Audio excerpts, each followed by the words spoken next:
ওকে, তো আজকে হচ্ছে আপনাদের প্রথম মডিউলের ক্লাস। ক্লাসের টপিক হচ্ছে fundamental of digital marketing. Digital মার্কেটিংয়ের একদম বেসিক যে ক্লাসটা, ওইটা কোনো প্র্যাকটিক্যাল না, কোনো কিছু না, জাস্ট থিওরি। তো শুরুতেই যদি ডিজিটাল মার্কেটিং সম্পর্কে আসি, তাহলে ডিজিটাল মার্কেটিংয়ের শুরুতে যদি ডিজিটাল মার্কেটিং সম্পর্কে বলি, তাহলে ডিজিটাল মার্কেটিংয়ের আপনাদের সিলেবাসে যেটা আছে সেটা হচ্ছে দুইটা ভাগে বিভক্ত ডিজিটাল এই সিলেবাসে। প্রথম যেটা সেটা হচ্ছে আপনার এসইও, সেকেন্ড পার্ট যেটা সেটা হচ্ছে সোশ্যাল মিডিয়া মার্কেটিং বা এসএমএম। এই দুইটা ভাগ, ঠিক আছে। শুরুতে যে আমরা ক্লাসগুলো করব সেগুলো হচ্ছে এসইওর ওপর, তারপরের ক্লাসগুলো যেগুলো আসবে 22টা ক্লাস এসইওর ওপর, তারপরের ক্লাসগুলো আসবে হচ্ছে আপনার সোশ্যাল মিডিয়া মার্কেটিংয়ের ওপর। তো আজকে যেটা দেখবেন সেটা হচ্ছে টোটালি আপনার এসইওর ওপর একটা বেসিক যে বিষয়গুলো ওইগুলো, আর সোশ্যাল মিডিয়ার যেগুলো আছে সোশ্যাল মিডিয়ার ক্লাসের আগে ওগুলো দেখানো হবে বেসিকটা। তো ডিজিটাল মার্কেটিংয়ের যদি কোর একটা বিষয় বলি, ডিজিটাল মার্কেটিংয়ের ডিজিটাল মার্কেটিংয়ের মধ্যে কিন্তু অনেক বিষয় আছে, ছোট ছোট অনেক কিছুই আছে।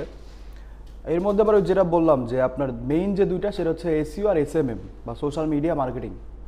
এই সব কিছুর মধ্যে সবথেকে বেশি গুরুত্বপূর্ণ যেটা সেটা হচ্ছে আপনার এসইও, ডিজিটাল মার্কেটিংয়ে।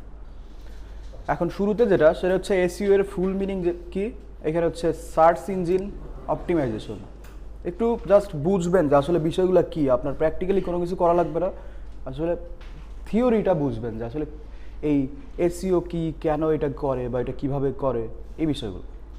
তো এইখানে যেটা আসছে লেখা সেটা হচ্ছে search engine optimisation is the process of increasing the quality and quantity of website traffic by increasing the visibility of a website or web page to user of a web search engine. ধরেন কিছুই বুঝেন নাই, শুরুতে হচ্ছে website, এইখানে যা আছে এগুলো এক্সপ্লেনের জন্য কিছু কিছু ছোট ছোট বিষয় আমরা দেখি। যে একটা ওয়েবসাইট সম্পর্কে যদি আমরা দেখি, যদিও এর আগে দেখছেন, ওয়েবসাইট সবাই কম বেশি ভিজিট করছেন, যে কোনো ওয়েবসাইট। সাপোজ এই ওয়েবসাইটের বিষয়ে যদি বলি, এটা একটা ওয়েবসাইট। এই ওয়েবসাইটের তিনটা পার্ট আছে, একটা হচ্ছে হেডার, একটা হচ্ছে বডি, একটা হচ্ছে ফুটার। তিনটা পার্ট থাকে ওয়েবসাইটে। এই সেকশনটা, এইটা এতটুকু হচ্ছে হেডার, তারপর থেকে বডি, তারপরে এই যে এইখান থেকে শুরু হয়েছে, যদিও এইখান থেকে শুরু হয়েছে, এই পুরাটা হচ্ছে আপনার ফুটার একটা ওয়েবসাইটের। এটা গেল প্রথম বিষয় ওয়েবসাইটের ক্ষেত্রে। সেকেন্ড হচ্ছে ওয়েবসাইট ক্রিয়েশনের দিক থেকে বা ওয়েবসাইট ডেভেলপমেন্টের দিক থেকে দুইটা মাধ্যমে ডেভেলপ করা যায়, একটা ওয়েবসাইট বানানো যায়। একটা হচ্ছে কোডিংয়ের মাধ্যমে, সেকেন্ড হচ্ছে নন কোডিং ওয়েবসাইট, যেটাকে বলে সিএমএস ওয়েবসাইট, সিএমএস ওয়েবসাইট। এই সিএমএস এর পূর্ণরূপ হচ্ছে কন্টেন্ট ম্যানেজমেন্ট সিস্টেম। তো এইখানে যেটা বলতেছে যে সার্চ ইঞ্জিন অপটিমাইজেশন বা এসইও একটা প্রসেস যার মাধ্যমে বাড়ানো হয় কোয়ালিটি এবং কোয়ান্টিটি একটা ওয়েবসাইট ট্রাফিক। মানে এসইও হচ্ছে একটা প্রসেস যার মাধ্যমে একটা ওয়েবসাইটে কোয়ালিটিফুল ভিজিটর বাড়ানো হয় বা ট্রাফিক।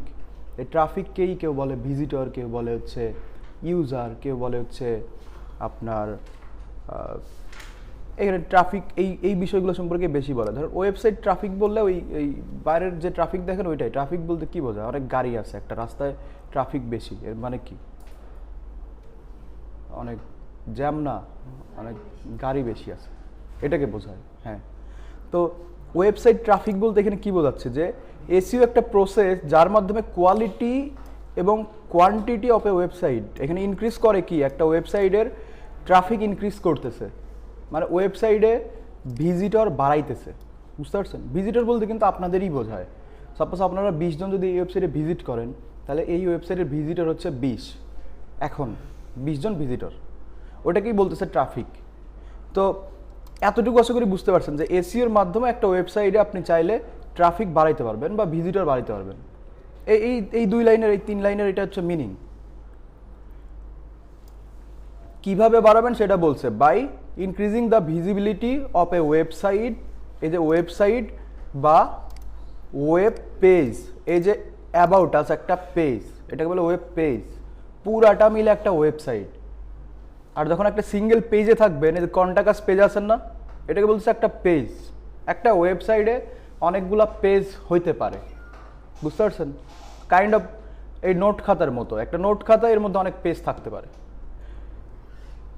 তো বলতেছে যে by increasing the visibility of a website or web page to user of a web search engine. Visibility মানে কি? দৃশ্যমান। দৃশ্যমান কি করতেছে? ইনক্রিজ করতেছে। কোথায় করতেছে?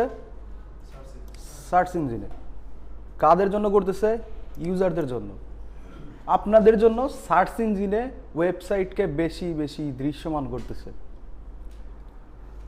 এই সার্চ ইঞ্জিন আবার কাকে বলে? সার্চ ইঞ্জিন হচ্ছে গুগল, এক কথায়। এর যদি সংজ্ঞা দেই, সার্চ ইঞ্জিন হচ্ছে একটা, এখানে দেয়া আছে একটা ওয়েব বেস, এখানে যে what is search engine? Search engine হচ্ছে একটা web base software system. Search ইঞ্জিনের এক্সাম্পল কি? Google, Yahoo, being, ask, DuckDuckGo, Baidu, wow, index, অনেক কিছুই আছে। আপনারা সবথেকে বেশি ইউজার হচ্ছে গুগলে। চায়নাতে ইউজ করা হয় ওই বাইদু বা ইন্ডেক্স, এগুলো চায়নাতে বেশি ইউজ করা হয়। চায়নারা কিন্তু গুগল ইউজ করে না অতটা, ওদের নিজস্ব সব কিছুই আছে। ইউটিউব যদি বলেন, ইউটিউবের মতো প্ল্যাটফর্ম আছে ওদের নিজস্ব, সবই ওদের ডেভেলপ করা। এই বিং যেটা দেখতেছেন, এটা ডিফল্ট। আপনি যখন উইন্ডোজ দেন, উইন্ডোজের সাথে সাথে, এই যে সব ডেস্কটপই তো উইন্ডোজ দিতে হয়, উইন্ডোজের সাথে সাথে একটা ব্রাউজার চলে আসে অটোমেটিক, সেটা হচ্ছে এজ, মাইক্রোসফট এজ। এইটা, এই ব্রাউজারের আবার ডিফল্ট সার্চ ইঞ্জিন হচ্ছে বিং। এই যে বিং, এই বিং এর মালিক হচ্ছে আবার কে? মাইক্রোসফট, বিল গেটসের এটা। তো এক কথায় সার্চ ইঞ্জিন বলতে বোঝায় একটা ওয়েব বেস সফটওয়্যার। এর আরও অনেক ডিটেল আছে, কিন্তু আপনাদের জন্য থিওরি যেটা জানা দরকার, বা কেউ কোশ্চেন করলে যদি অ্যান্সার দিতে চান এক কথায়, তাহলে বলবেন সার্চ ইঞ্জিন হচ্ছে একটা ওয়েব বেস সফটওয়্যার। এখানে কিছু এক্সাম্পল আছে, বলে দিতে পারেন। গুগল, ইয়াহু, এখানে ডাকডাকগো ইউজ করে অনেক সিকিউরিটির জন্য এটা ইউজ করে, ব্ল্যাক হ্যাট ফিচার কাজ। তো এখানে একই কথাই বলতেছে যে সার্চ ইঞ্জিনে বা গুগলে আপনার ওয়েবসাইট বা ওয়েব পেজের ভিজিবিলিটিটা বাড়ায়। কাদের জন্য? ইউজারদের জন্য। সার্চ ইঞ্জিনে যে যেন কি হয়, আপনার ওয়েবসাইটে কোয়ালিটিফুল ট্রাফিক ইনক্রিজ হয়, বাড়ে। বুঝতে পারছেন? তো সব কথার মূল কথা যেটা, সেটা হচ্ছে এসইওর মাধ্যমে আপনি আপনার ওয়েবসাইটকে র্যাঙ্ক করাইতে পারবেন। আর র্যাঙ্ক করাইলে আপনার ওয়েবসাইটে ভিজিটর আসবে বা ট্রাফিক আসবে। সহজ এক্সাম্পল, যে এখানে সাপোজ লিখলাম যে টি শার্ট প্রাইস লিখে সার্চ দেওয়ার পর এখানে হচ্ছে ইজি আসছে, এখানে দারাজ, ক্যাটসাই, তারপর এখান থেকে আরং, তারপর আরও অনেকই আসছে। এখানে ধরেন 5 নম্বর পেজে গেলেও দেখবেন যে ইন্ডিয়া মার্ট নামে একটা আসছে, তারপর এইটা একটা আসছে, স্মার্ট সব আসছে। তো বিষয়টা বুঝেন যে আপনি টি শার্ট কিনবেন, তো আপনি গুগলে সার্চ দিচ্ছেন, টি শার্ট প্রাইস এখানে লিখলেন যে ইন বাংলাদেশ। এই প্রথম পেজে যারা আছে তাদের থেকেই তো কিনবেন। যদি কেনার ইন্টেনশন থাকে, তাহলে প্রথম পেজে যারা আছে তাদের থেকে হয়তো ম্যাক্স ধরলাম যে একদম এক্সট্রিম লেভেল আপনি কিছুই পাইতেছেন না, তাইলে হচ্ছে আপনি 3 নম্বর পেজে যাবেন। তো ধরলাম 5 নম্বর পেজেই গেলেন, খুঁজতে 5 নম্বর পেজে গেলেন। তো এটা তো কিন্তু একদম ম্যাক্সিমাম, এর বেশি মানুষ যায় না। আপনি নিজেই চিন্তা করুন, আপনি কয়বার 5 নম্বর পেজে গেছেন? একবারও যান নাই। তো এই 6 নম্বর, ধরলাম 6 নম্বর পেজে যারা আছে তারা কি এরকম, তাদের কি সেল আসবে বা তাদেরকে ভিজিটর আসবে না। তো বিষয়টা এরকম যে এসইওর মাধ্যমে আপনার ওয়েবসাইটের র্যাঙ্ক, এই যে র্যাঙ্ক বলতেছে এটাকে, গুগলে র্যাঙ্ক, এটা মনে রাখেন সার্চ ইঞ্জিন ওয়াইজ র্যাঙ্ক কিন্তু ভিন্ন হয়। সার্চ ইঞ্জিন ওয়াইজ এই যে সার্চ দিলাম কোথায়? গুগলে, ইজি আসছে 1 নম্বরে। এইটা লিখেই যদি আমি হচ্ছে ইয়াতে ধরেন হচ্ছে বিংয়ে সার্চ দিই, এখন দরাজ আসছে 1 নম্বরে, তারপর রকমারিও আসছে। তো সার্চ ইঞ্জিন ওয়াইজ আবার এখানে র্যাঙ্ক যেটা সেটা কিন্তু এখানে হচ্ছে দেখতেছি ভিন্ন আসতেছে। তো এসইওর মাধ্যমে যেটা করা হয় সেটা হচ্ছে আপনার ওয়েবসাইটকে র্যাঙ্কে নিয়ে আসা হয় বা ফার্স্ট পেজে। এই যে স্ক্রল করলে দেখতেছেন না এখানে পেজ আছে, প্রত্যেকটা পেজে 10টা করে ওয়েবসাইট থাকে, 10টা। বুঝতে পারছেন? এখন আইডল র্যাঙ্কিং হচ্ছে 10 নম্বর অবধি। এই 10 নম্বর অবধিও যদি একটা ওয়েবসাইট আনতে পারেন তাহলেও আপনি ক্লায়েন্টকে বলতে পারবেন যে একটা র্যাঙ্কে নিয়ে আসছেন। 10 নম্বর ওয়েবসাইটে 10 নম্বর পেজে অবধি পেজে থাকে কয়টা ওয়েবসাইট? Total 100টা website. 100 অবধি একটা র্যাঙ্ক ধরা হয়, 100 অবধি। কিন্তু ওই সবারই গোল থাকে কি? ফার্স্ট পেজে আসা। যাই হোক, তো এখানে যেটা এখানে বলতেছে এক কথা, সেটা হচ্ছে এসইওর মাধ্যমে আপনি আপনার ওয়েবসাইটকে চাইলে ফার্স্ট পেজে নিয়ে আসতে পারবেন বা র্যাঙ্কে নিয়ে আসতে পারবেন। র্যাঙ্কে আনলে সুবিধা কি? যে আপনার ওয়েবসাইটে ভিজিটর আসবে এবং আপনার প্রোডাক্টও সেল হবে। যদি প্রোডাক্ট সেল দেন তাহলে প্রোডাক্টও সেল হবে, যদি সার্ভিস সেল দেন তাহলে সার্ভিসও সেল হবে। বুঝতে পারছেন? একদম ওই এসইও কিভাবে করে বা এটার মধ্যে কি কি আছে এগুলো তো এখন না। এসইওটা কি এটা আগে বোঝার বিষয়। এটা কাজটা কি করতেছে, যে এটার মেইন কাজ কি, যে এসইওর মাধ্যমে আপনি আপনার ওয়েবসাইট বা ওয়েব পেজকে সার্চ ইঞ্জিনে ভিজিবিলিটি বাড়াচ্ছেন, সার্চ ইঞ্জিনে মানে র্যাঙ্কে নিয়ে আসতেছেন, সার্চ ইঞ্জিন ওয়াইজ। তো এখন যদি কেউ আপনার কোশ্চেন করে যে এসইও কি, তাহলে জাস্ট আপনি চাইলে এটা মুখস্থ করে তারে বলেও দিতে পারেন, আদারওয়াইজ আপনি আপনার নিজের মতো করে বলতে পারেন। এসইও একটা প্রসেস যার মাধ্যমে আপনি আপনার ওয়েবসাইটকে র্যাঙ্কে নিয়ে আসতেছেন। বুঝতে পারছেন? এখন এই এসইওর মধ্যে এসইও জাস্ট একটা বলতে পারেন যে একটা ধরনের হচ্ছে অধ্যায়, একটা বইয়ের একটা অধ্যায়। এই অধ্যায়ের মধ্যে অনেক কিছু আছে।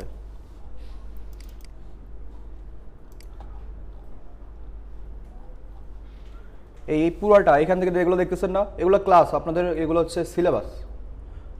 টোটালি ক্লাস ওয়াইজ দেয়া আছে কি কি লেকচার এখানে হবে। তো যদি এখানে দেখাই তাহলে টোটাল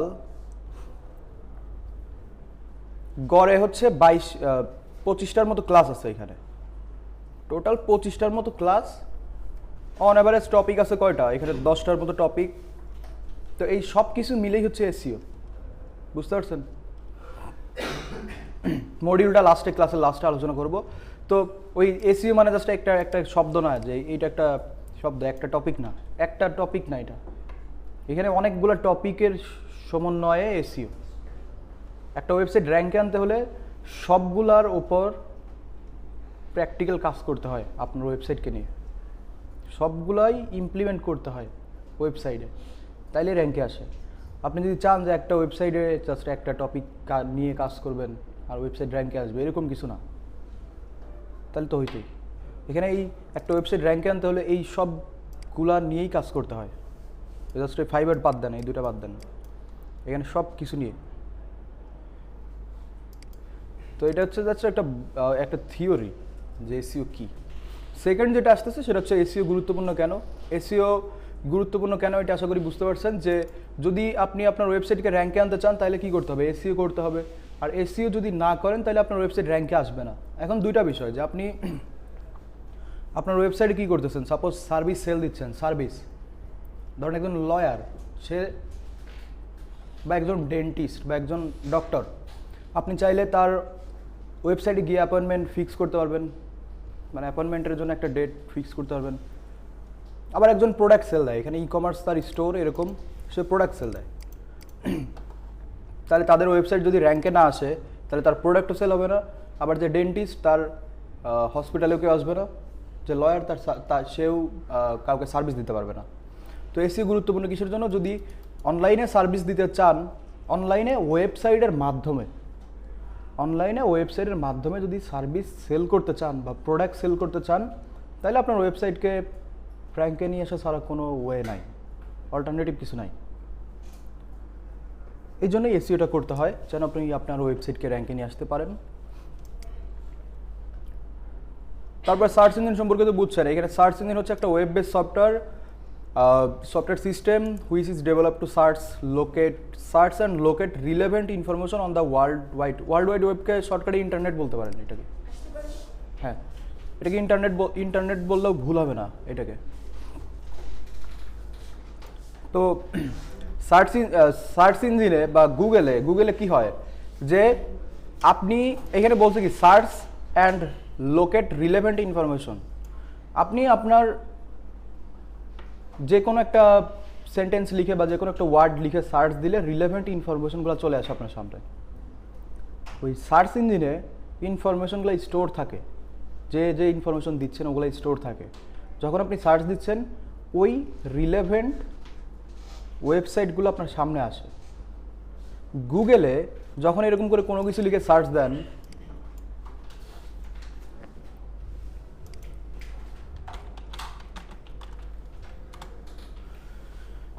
এরকম যে কোনো কিছু লিখেই যদি সার্চ দেন, গুগলের কিন্তু নিজস্ব কোনো ওয়েবসাইট বা নিজস্ব কোনো ইনফরমেশন এরকম নাই। আপনার এই ইনফরমেশনটা কিন্তু গুগল দেয় নাই, এই ইনফরমেশনগুলো শেয়ার করছে এই ওয়েবসাইটের মালিক। এখানে ইনফরমেশন বা প্রোডাক্ট শেয়ার করছে এই ওয়েবসাইটের মালিক। এখানে গুগল কিছুই করে নাই, গুগল শুধু দেখাচ্ছে। গুগল গুগল একটা হচ্ছে একটা সাপোজ প্লেস যেখানে হচ্ছে এগুলো সাজানো আছে, আপনি গিয়ে খুঁজে খুঁজে দেখতে পারবেন। তো গুগলের নিজস্ব কোনো এরকম ইনফরমেশন নাই যেটা হচ্ছে আপনাকে হেল্প করবে। আপনার কোয়েরিজ কোনো কিছু লিখে সার্চ দিচ্ছেন, ওটার উপর বেস করে আসবে, এরকম কোনো কিছু নাই। গুগলের আছে কি, গুগলের তার নিজস্ব পলিসি, নিজস্ব আপডেট, এগুলো সম্পর্কে সে তার ওয়েবসাইটে শেয়ার করে। যেমন এখান থেকে যদি আপনি গুগল সাপোর্টে আসেন, তাহলে এগুলো তো গুগলের অবশ্যই। আপনি গুগল সাপোর্ট লিখে সার্চ দিচ্ছেন, গুগলের হেল্প, গুগলের এখানে অ্যাকাউন্ট, গুগলের জিমেলের হেল্প, অ্যাকাউন্ট কমিউনিটি, এখানে অ্যাবাউট, এগুলো সব গুগলের, স্বাভাবিক, কারণ এগুলো গুগলের নিজস্ব কোম্পানির ইনফরমেশন। আর এখানে যেগুলো লিখে সার্চ দিচ্ছেন এগুলো হচ্ছে এই ওয়েবসাইটের মালিকের। তো এটা ভাবার কোনো ওয়ে নাই যে আপনি যা কিছু দেখতেছেন সেগুলো গুগল নিজে বানাইছে বা নিজে দিচ্ছে ইনফরমেশন, এরকম কিছু না। ইভেন যদি এখানে ধরেন আমি এটা লিখলাম যে, ধরেন এটা লিখলাম, দেখছেন না একটা ইন্টারফেস চেঞ্জ হয়েছে আলাদা, মানে এই ইন্টারফেস পুরাটা একটা চেঞ্জ হয়েছে না। এটাও এই ইনফরমেশনগুলাও গুগল নিজে দেয় নাই, বুঝতে পারছেন? ধরেন লিখলাম, ধরেন এখানে একটা নাম লিখলাম, লেখার পর এটাও তো একটা ব্যক্তির নাম, এটাও একটা ব্যক্তির নাম। এটা লিখে সার্চ দিলে এরকম আসে, এটা লিখে সার্চ দিলে এরকম আসে কেন? দুইটাই তো গুগলেই সার্চ দিচ্ছেন। তো কাহিনী যেটা সেটা হচ্ছে অনেকেই কনফিউজড হয় যে এই ইনফরমেশনগুলো হয়তো গুগল নিজে দিছে, এগুলো ভুল। এই ইনফরমেশন দিছে ESPN, এইটা দিছে, এই যে লেখা আছে, এটা হচ্ছে উইকিপিডিয়া থেকে এটা আসছে, এটা ইনস্টাগ্রাম থেকে আসছে, এটা উইকিপিডিয়া থেকে আসছে। এটা এখানে যদি নিচে আসেন অ্যাবাউট সেকশন, এটা হচ্ছে এটা হয়তো GMB থেকে আসছে, এটা ESPN থেকে আসছে। এগুলোও কোনো না কোনো ওয়েবসাইট ক্লিক করলে যে ওয়েবসাইটের নাম দেখতে পারবেন, দ্য হিন্দু, একটা নিউজ পেপার এটা। তো এই ইন্টারফেস, এরকম ইন্টারফেসটা শুধু এইরকম মানে লেআউটটা গুগল চেঞ্জ করছে, জাস্ট লেআউটের চেঞ্জ আনছে গুগল, কিন্তু ইনফরমেশন যেগুলো এখানে দেখতেছেন 37 বছর বয়সে, এখানে প্রোফাইল, তারপর এখানে স্টেটে আসলে আরও অনেক ইনফরমেশন পাবেন। এই ইনফরমেশনগুলো টোটালি দিছে কোনো না কোনো ওয়েবসাইট। ধরেন আপনিও চাইলে দিতে পারতেন। এই ব্যক্তি সম্পর্কে গুগলের কাছে অতটা নলেজ, মানে ইনফরমেশন নাই আসলে কে এই নামে তো অনেকেই আছে, ভেরিফাইড কাউরে গুগল চিনে না, যে কারণে এইখানে কোনো এরকম ইনফরমেশন দিতে পারতেছে না, লেআউটেও চেঞ্জ আনতে পারতেছে না। আর এইখানে এই ব্যক্তি সম্পর্কে গুগল জানে যে আসলে কে, লোকেশন ওয়াইজ সে চিনে, তো গুগল লেআউটে চেঞ্জ নিয়ে আসছে, তার মতো করে চেঞ্জ করছে এটা, কিন্তু ইনফরমেশন আমাদেরই নিছে, ঠিক আছে? তো ওই মূল যেটা এগুলা দেখানোর যেটা উদ্দেশ্য সেটা হচ্ছে গুগলের আসলে ওইরকম নিজস্ব কোনো ওইরকম কোনো ইনফরমেশন সে নিজে পাবলিশ করে না কারো বিষয়ে, কোনো কোম্পানির বিষয়ে, কোনো প্রতিষ্ঠানের বিষয়ে, কোনো ব্যক্তির বিষয়ে। এগুলো আপনারাই দেন, আপনারাই শেয়ার করেন, সেগুলো গুগল তার মতো করে ইউজ করে, সেলও করে। তো ওভারঅল যদি সার্চ ইঞ্জিন সম্পর্কে বলেন, এটা একটা ওয়েব বেস সফটওয়্যার যেখানে ইনফরমেশনগুলো স্টোর থাকে, আপনি চাইলে সার্চ দিয়ে খুঁজে পাবেন। এক একটা সার্চ ইঞ্জিনে এক এক রকম ইনফরমেশন থাকে, ইনফরমেশনের ডেপথ এক একজনের এক এক রকম, এক একজনের কাছে অনেক ইনফরমেশন আছে, এক একজনের কাছে বেশি একটা নাই। গুগলের কাছে যা ইচ্ছা তাই পাবেন। বিংয়ে আবার গিয়ে ইনফরমেশনের ল্যাকিং দেখবেন যে কিছু ইনফরমেশন হয়তো কম আছে, আবার এখানে যেগুলো আছে ধরেন ইয়াহুতে দেখবেন আরও ইনফরমেশন কম আছে, মানে আপনি লেটেস্ট অনেক কিছু পাচ্ছেন না। ধরেন হচ্ছে বাংলাদেশে কিছু একটা হয়েছে, আপনি ইয়াহুতে গিয়ে সার্চ দিলেন বা বাইদুতে গিয়ে সার্চ দিলেন, ওইটা পাবেন না, কিন্তু গুগলে গিয়ে সার্চ দিলে পাবেন। বুঝতে পারছেন? তো এদের এদের আসলে ওই দেখা যায় যে অ্যালগোরিদমের যে বিষয়টা বা ওই কাজ যেভাবে করে ওইটা একই, ওই প্রসেস একই, কিন্তু হচ্ছে ইনফরমেশনে কম বেশি আছে, এতটুকুই। আপনাদের জানা লাগবে কতটুকু, যে আপনাদের দুইটা বিষয় জানা লাগবে, যে সার্চ ইঞ্জিন কি, সার্চ ইঞ্জিনের অ্যালগোরিদমটা কিভাবে কাজ করে, একটা র্যাঙ্কে আনতে হলে এটা এটা এটা কিভাবে কাজ করে, এতটুকুই জানতে হবে। ওকে, দেন এইখানে ডোমেইন আর ডোমেইন এক্সটেনশন। ডোমেইন এক্সটেনশন জানার আগে আমরা ওয়েবসাইটে আবার আসি। ওয়েবসাইটে এখন ধরেন আপনি একটা ওয়েবসাইট বানাবেন নিজে, নতুন করে একদম স্ক্র্যাচ থেকে একটা ওয়েবসাইট ক্রিয়েট করবেন বা ডেভেলপ করবেন। তাহলে আপনার একদম শুরুতে যেটা লাগবে, একদম শুরু করতে এরকম ওয়েবসাইট চাইতেছেন, আপনার দুইটা বিষয় লাগবে, একটা হচ্ছে ডোমেইন, একটা হচ্ছে হোস্টিং। Domain, hosting. এই যে হোস্টিং,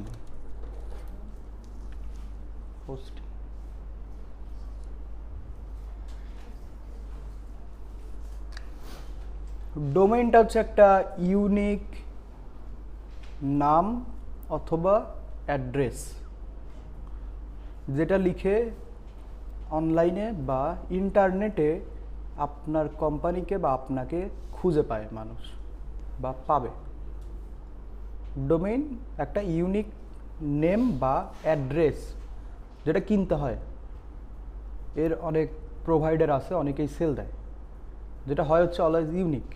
আপনি চাইলেই এইটা কিনতে পারবেন না, এটা, কারণ এইটা একজন ব্যক্তি কিনে রাখছে।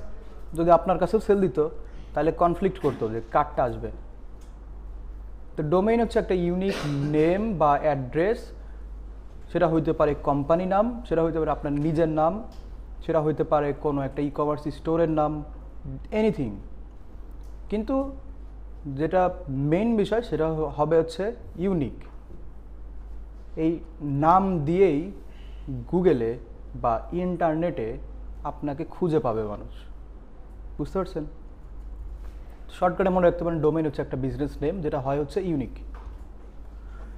সেকেন্ড যেটা বললাম যে লাগবে কি, হোস্টিং। সাপোজ আপনি এই নামটা কিনলেন, এখন এই ওয়েবসাইটটা খেয়াল করেন, এই ওয়েবসাইটে ভিডিও আছে না, ধরেন হচ্ছে ইয়াতে স্পটিফাইয়ে কি আছে, মিউজিক আছে, আর ধরেন ইয়াতে ইউটিউবে কি আছে, ভিডিও আছে। ভিডিওর একটা সাইজ আছে না, একটা ভিডিওর সাইজ হতে পারে 1 MB, একটা হতে পারে 100 GB, হইতেই পারে 8K ভিডিও, তো হইতেই পারে 100 GB। তো এই যে সাইজটা, এই যে ধরেন এই ভিডিওর সাইজ হচ্ছে 1 MB, এই টেক্সটের আলাদা সাইজ আছে না। টেক্সটটা যদি আপনি কপি করে এই নোটপ্যাডে সেভ করে দেখেন,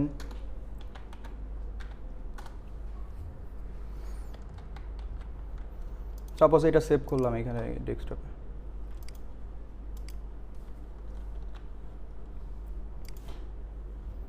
এটা না, এটা যদি দেখায় এখানে ধরেন সাইজ কত, 260 বাইট, কেবিরও কম আছে তো সাইজ কিছু একটা। তো এই টেক্সটের এই ভিডিওর সাইজ অবশ্যই আছে, এটা সবাই জানেন। ভিডিও ডাউনলোড করলে তো দেখছেন, এটা একটা ইমেজ না, এই যে ইমেজ, এটা তো একটা ইমেজ, এইটা ইমেজ, আর এর মধ্যে গেলে আবার ভিডিও আছে, এই যে ইমেজগুলো, তারপর এখানে এই যে আরও ভিডিও। এক কথায় এগুলোর তো আলাদা আলাদা সাইজ আছে। ধরেন এই পুরো ওয়েবসাইট হচ্ছে 1 GB সাইজ, সব কিছু মিলায়। তো এই 1 GB কই আছে? এটা কি আপনার এইরকম এই ডেস্কটপে আছে? এখানে এখানে তো নাই, এটা তো শিওর। এখানে থাকলে তো শুধু আপনি দেখতে পারতেন, আমার ডেস্কটপে তো নাই, আমি তো সার্চ দিলে দেখতে পারবো না। তো এটা তো কোনো একটা লাইভ কোথাও একটা আছে, যেটা হচ্ছে লাইভ, বাংলাদেশের পৃথিবীর যে কোনো জায়গা থেকে সার্চ দিলে ওয়েবসাইটটা দেখা যায়, এর মানে তো লাইভ ওয়েবসাইট এটা। তো হোস্টিং হচ্ছে একটা স্টোরেজ যেখানে আপনার ওয়েবসাইটটা রাখতে হয়, অ্যাড করতে হয়। ডোমেইন এবং হোস্টিং দুইটাই ইন্টিগ্রেট করতে হয়। তাইলে আপনার ওয়েবসাইটে যে ইনফরমেশনগুলা, যে ছবি, ভিডিও, যে কন্টেন্টগুলা, সেগুলো ওই হোস্টিংয়ে স্টোর হবে। হোস্টিংটা থাকে হচ্ছে লাইভ সার্ভারে, লাইভ ওইটা আপনি নিজেও বানাইতে পারবেন। এটা অনেকগুলো এসএসডি কার্ড কিনে নিয়ে আসেন, একটা লাইভ সার্ভার ক্রিয়েট করেন, করে পার্টিশন করে সেল দেন সবাইকে, এটা আপনিও করতে পারবেন। কিন্তু এটা হইতে হচ্ছে লাইভ, যেখানে হচ্ছে একটা সাইজ দিবে আপনাকে, যে আমি 20 জিবি কিনছি তার কাছ থেকে, 20 জিবিতে কিনলাম। এটা হচ্ছে হোস্টিং, এই ওয়েবসাইটকে যে হোস্ট করতেছে এই জন্য বলতেছে হোস্টিং। ওকে, হোস্টিংয়ের মধ্যে থাকে কি এটা তো বুঝছেন, ওয়েবসাইটের ফাইলগুলা, ওয়েবসাইটে যত ফাইল আছে সবই থাকে হচ্ছে হোস্টিংয়ের মধ্যে, আর ওটা হয় হচ্ছে লাইভ। তো দুইটা বিষয় লাগবে একটা ওয়েবসাইট বানাইতে গেলে শুরু থেকে, একটা হচ্ছে ডোমেইন, একটা বিজনেস নেম যেটা হচ্ছে ইউনিক লাগবে। সেকেন্ড লাগবে হচ্ছে একটা স্পেস, একটা জায়গা যেখানে আপনি আপনার ওয়েবসাইটটা রাখবেন। বুঝতে পারছেন?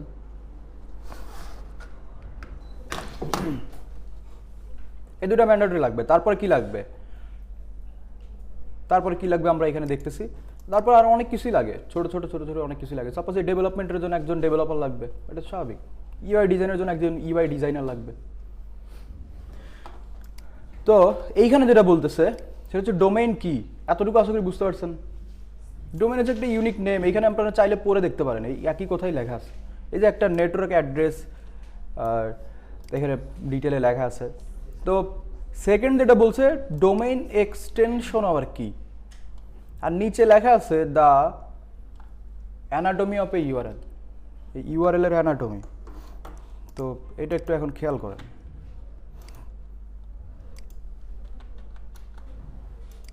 এটা লাগবে না,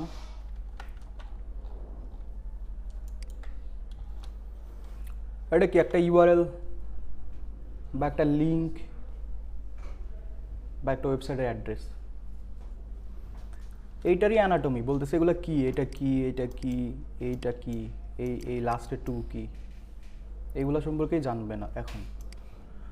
তো শুরুতে যেটা আছে একটা ওয়েবসাইটের ইউআরএল, প্রথমত এটাকে বুঝেন সহজভাবে, যে শুরুতে যেটা দেখতেছেন এতটুকু, এটাকে বলে হচ্ছে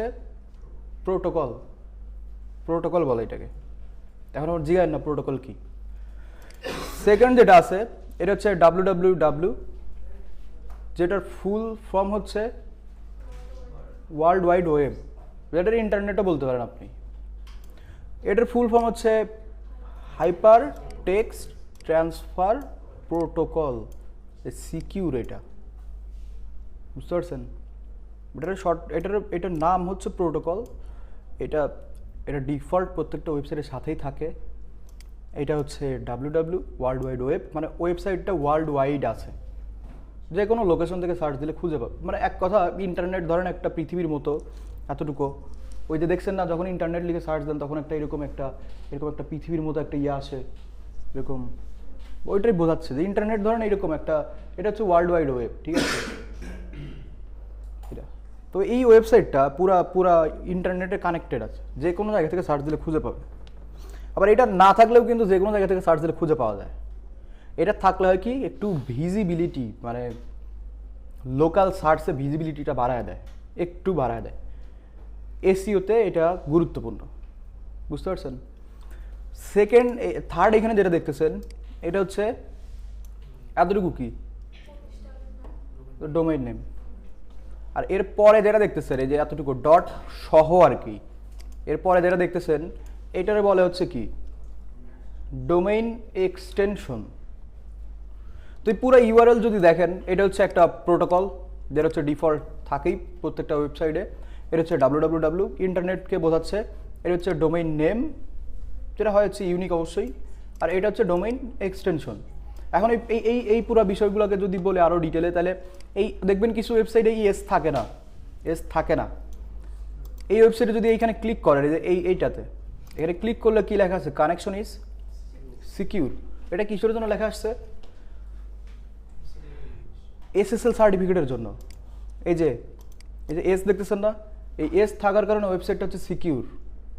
এই এস এর ফুল মিনিং হচ্ছে আবার কি, ধরুন এই এসটা আসছে হচ্ছে এই ওয়েবসাইটে একটা SSL সার্টিফিকেট অ্যাড করা আছে, যে কারণে এইখানে যেটা বলতেছে কানেকশন ইজ সিকিউর। আবার এখানে ক্লিক করলে কি বলবে যে ইউর ইনফরমেশন, ফর এক্সাম্পল কি password or credit card number is private when it is send to this site. যখন আপনি আপনার কার্ডের ইনফরমেশন বা পাসওয়ার্ড এই ওয়েবসাইটে সেন্ড করবেন বা বসাবেন, তখন সেটা হচ্ছে সিকিউর, এটাই বোঝাচ্ছে। তো এস দিয়ে কি করে, এস এর কাজটা হচ্ছে কি যে আপনার সাথে ওই ওয়েবসাইটের কানেকশনটা সিকিউর করে, বুঝতে পারছেন? যেন কোনো হ্যাক না হয়, এই ওয়েবসাইট যেন আপনার কোনো ইনফরমেশন হ্যাক না করতে পারে, বা আপনিও যেন হ্যাক না করতে পারেন, দুই দিক থেকেই প্রোটেক্ট করে। হ্যাঁ, এটা কিনতে হয়। এটার ফুল এই যে এইটাই যে SSL, যেটার ফুল মিনিং আবার কি, এটা 9-10 এর বইতেই তো পড়ছেন, সিকিউর সকেট লেয়ার, বুঝতে পারছেন? এটা মনে থাকে না যদিও ওইরকম মাথাটা কেউ গুরুত্ব দেয় না। তো এখন এইটাতে যদি আসেন, একদম সুন্দর করে লেখা আছে এখানে, প্রত্যেকটা ইউআরএল এর উপর বেস করে লেখা আছে, মানে ইউআরএল এর যে ইয়াগুলো আছে, পার্টিকেলগুলো আছে, ওইটার উপর বেস করে লেখা আছে। প্রথম যেটা এখানে বলছে, এই যে 1 নম্বরে এটাকে বলতেছে কি প্রোটোকল। 2-এ কি আছে, 2 ইগনোর, 2 পরে আসতেছি। 3-এ কি আছে, ডোমেইন। 4-এ কি আছে, কই গেল, টপ লেভেল ডোমেইন, বা এটা হচ্ছে ডোমেইন এক্সটেনশন। এক্সটেনশন কি, এটা টপ লেভেলের এক্সটেনশন একটা। .com সবাই তো বুঝেন।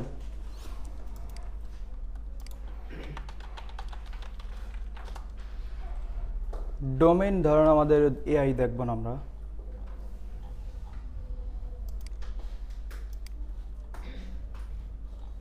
এই যে দেখছেন না এরকম ডোমেইন এক্সটেনশন থাকে না, .com, .net, .co, .xyz, .org, .io, ME, info, top, AI, IN, এগুলাকে বলে হচ্ছে টপ লেভেলের ডোমেইন। টপ লেভেলের মানে এগুলা সবাই বেশি ইউজ করে, .com তো বেশি মানুষ ইউজ করে। এটা এই জন্য এটার শর্টকাটে বলছে যে TLD, top level domain extension. এটার দামও বেশি। তো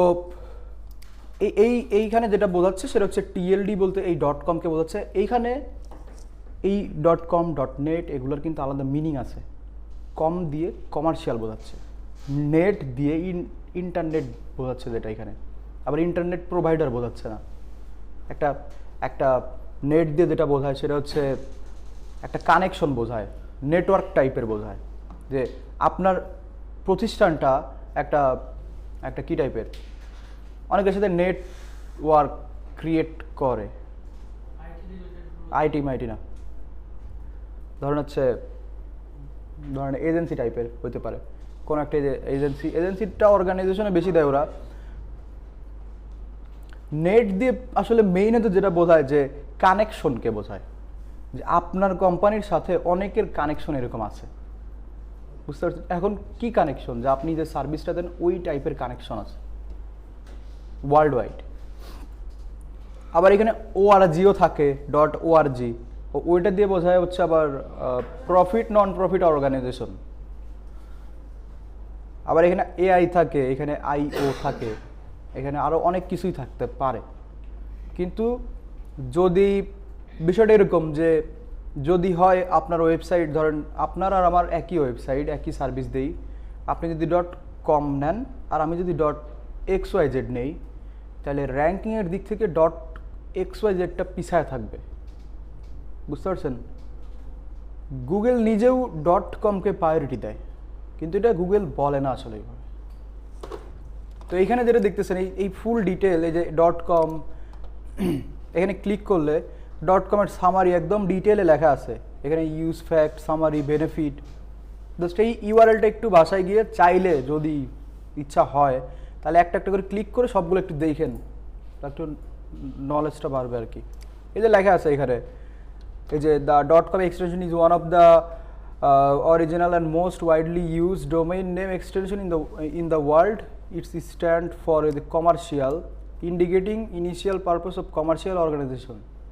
বিজনেস করতে গেলে এটা ইউজ করতে পারেন চাইলে। তারপরে যেটা 5 নম্বরে আছে এটা একটু বুঝেন, যে ধরেন এটা ওয়েবসাইটে আসলাম, এই .com অবধি দেখতেছেন না, যদি এরকম এতটুকু ইউআরএল থাকে, এতটুকু যদি ইউআরএল থাকে, তাইলে মনে করবেন এটা হোম পেজ, ওয়েবসাইটের হোম পেজ। যদি .com এর পরে কিছু না থাকে, তাইলে মনে করবেন ওইটা হচ্ছে হোম পেজ। আর যদি এরকম থাকে স্ল্যাশ দিয়ে অ্যাবাউট আস থাকে, এটা হচ্ছে একটা সাব পেজ। আবার ধরেন এইখান থেকে এখানে স্ল্যাশ দিয়ে ডিপার্টমেন্ট, তারপর স্ল্যাশ দিয়ে ডিজিটাল, এটা ধরতে পারেন এই ডিপার্টমেন্টের আন্ডারে আবার আর একটা সাব পেজ, যেটা বলে সাব, এটারে বলতেছে সাব ফোল্ডার, আর এটাকে বলতেছে যে আপনার এখানে কি জিজ্ঞাসা স্লাগ বলছে, এখানে মানে ইউআরএল বোঝাইছে। তো এই যে সাব টপিক পাশে কি আছে দেখেন তো, .com এর পরে কি আছে, সাব টপিক, ধরেন ডিপার্টমেন্ট, এটা বলতে সাব টপিক, এই সাব ফোল্ডার বলতেছে এখানে। আর ব্লগ পোস্টকে বলতেছে হচ্ছে আপনার স্লাগ, কি পুরাটাই স্লাগ বলে, এখানে হচ্ছে একটু বেশি বোঝাইতে গেছে। এই যে পুরা ইউআরএল দেখতেছেন না, এই ইউআরএল পুরাটাকেই স্লাগই বলে। স্লাগ বলতে ইউআরএল বোঝায়, বুঝতে পারছেন? পারমা লিঙ্ক বলতে ইউআরএলই বোঝায়, পারমা লিঙ্ক বলতে ইউআরএল বোঝায়। তো আরেকবার একটু শর্টকাটে এটা একটু দেখেন, যে প্রথম যেটা সেটা হচ্ছে প্রোটোকল, সেকেন্ড হচ্ছে যেটা এখানে আসতেছে, সেকেন্ডটার দিকে এখন একটু খেয়াল করেন। এখানে কি আছে, ধরেন পুরো একটা ওয়েবসাইটের ইউআরএল, কিন্তু এই যে ব্লগ এরকম বিষয়টা,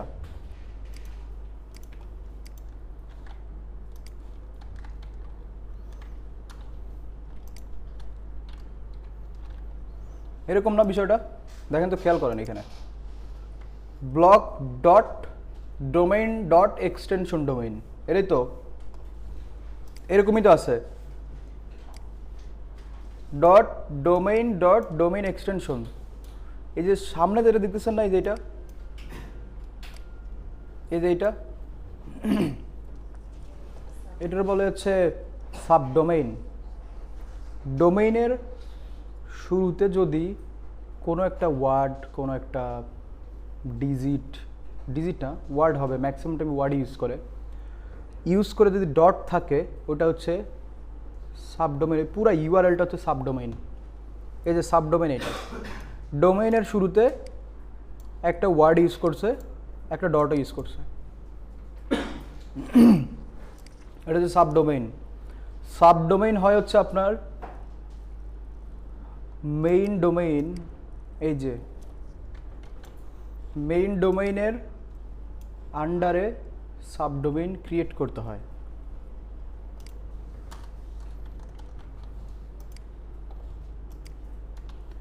এরকম হয়, এটা মেইন ডোমেইন,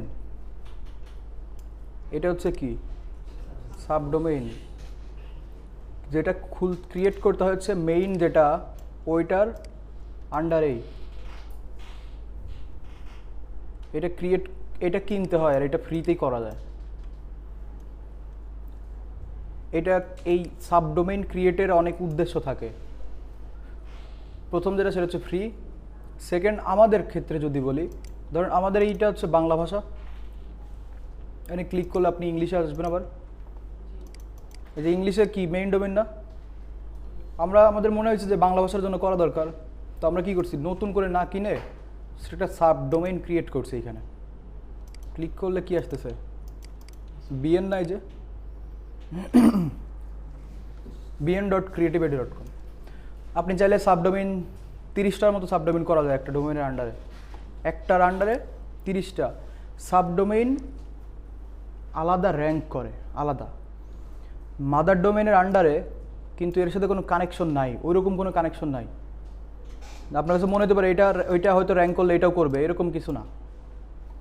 এইটা আলাদা র্যাঙ্ক করে, এইটাও আলাদা র্যাঙ্ক করে, এইটাও এসইও করা যায়, এইটাও এসইও করা যায়, দুইটাই আলাদা আলাদা এসইও করতে হয়। এমন না যে একটা এসইও করলে আর একটা হয়ে যাবে, আলাদা একটা ইউআরএল, একদমই আলাদা একটা ইউআরএল এই ডোমেনের আন্ডারে, কিন্তু আলাদা পার্থক্য আছে। এটা এসইও করে র্যাঙ্কে নিলে এটা যে উঠবে এমন কোনো বিষয় নাই, বুঝতে পারছেন?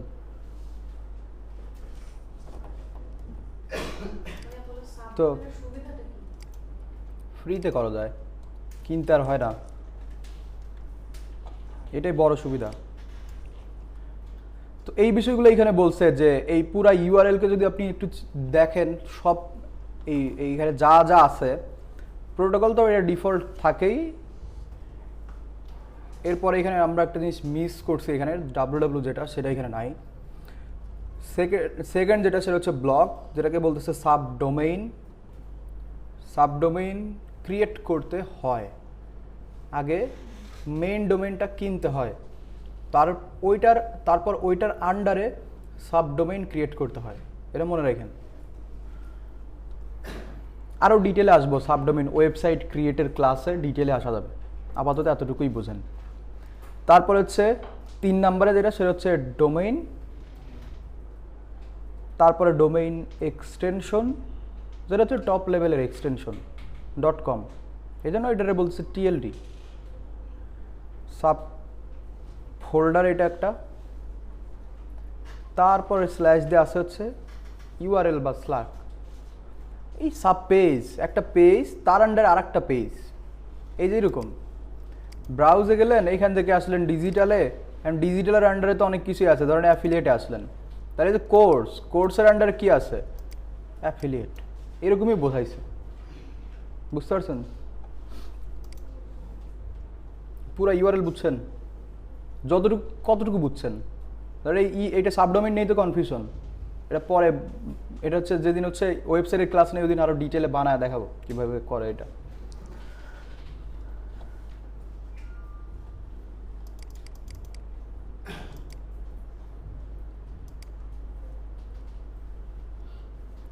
তারপরে যেটা আছে সেটা হচ্ছে ক্রলিং, ইন্ডেক্সিং, এটা আশা করি এতটুকুই। ডোমেইন এক্সটেনশন, হোস্টিংয়ের বিষয়ে যদি আসি, হোস্টিংটা মিস হয়েছে। হোস্টিংটা হচ্ছে কাইন্ড অফ ওয়াইফাই প্রোভাইডারদের মতো, এটা হচ্ছে অনেকেই প্রোভাইড করে।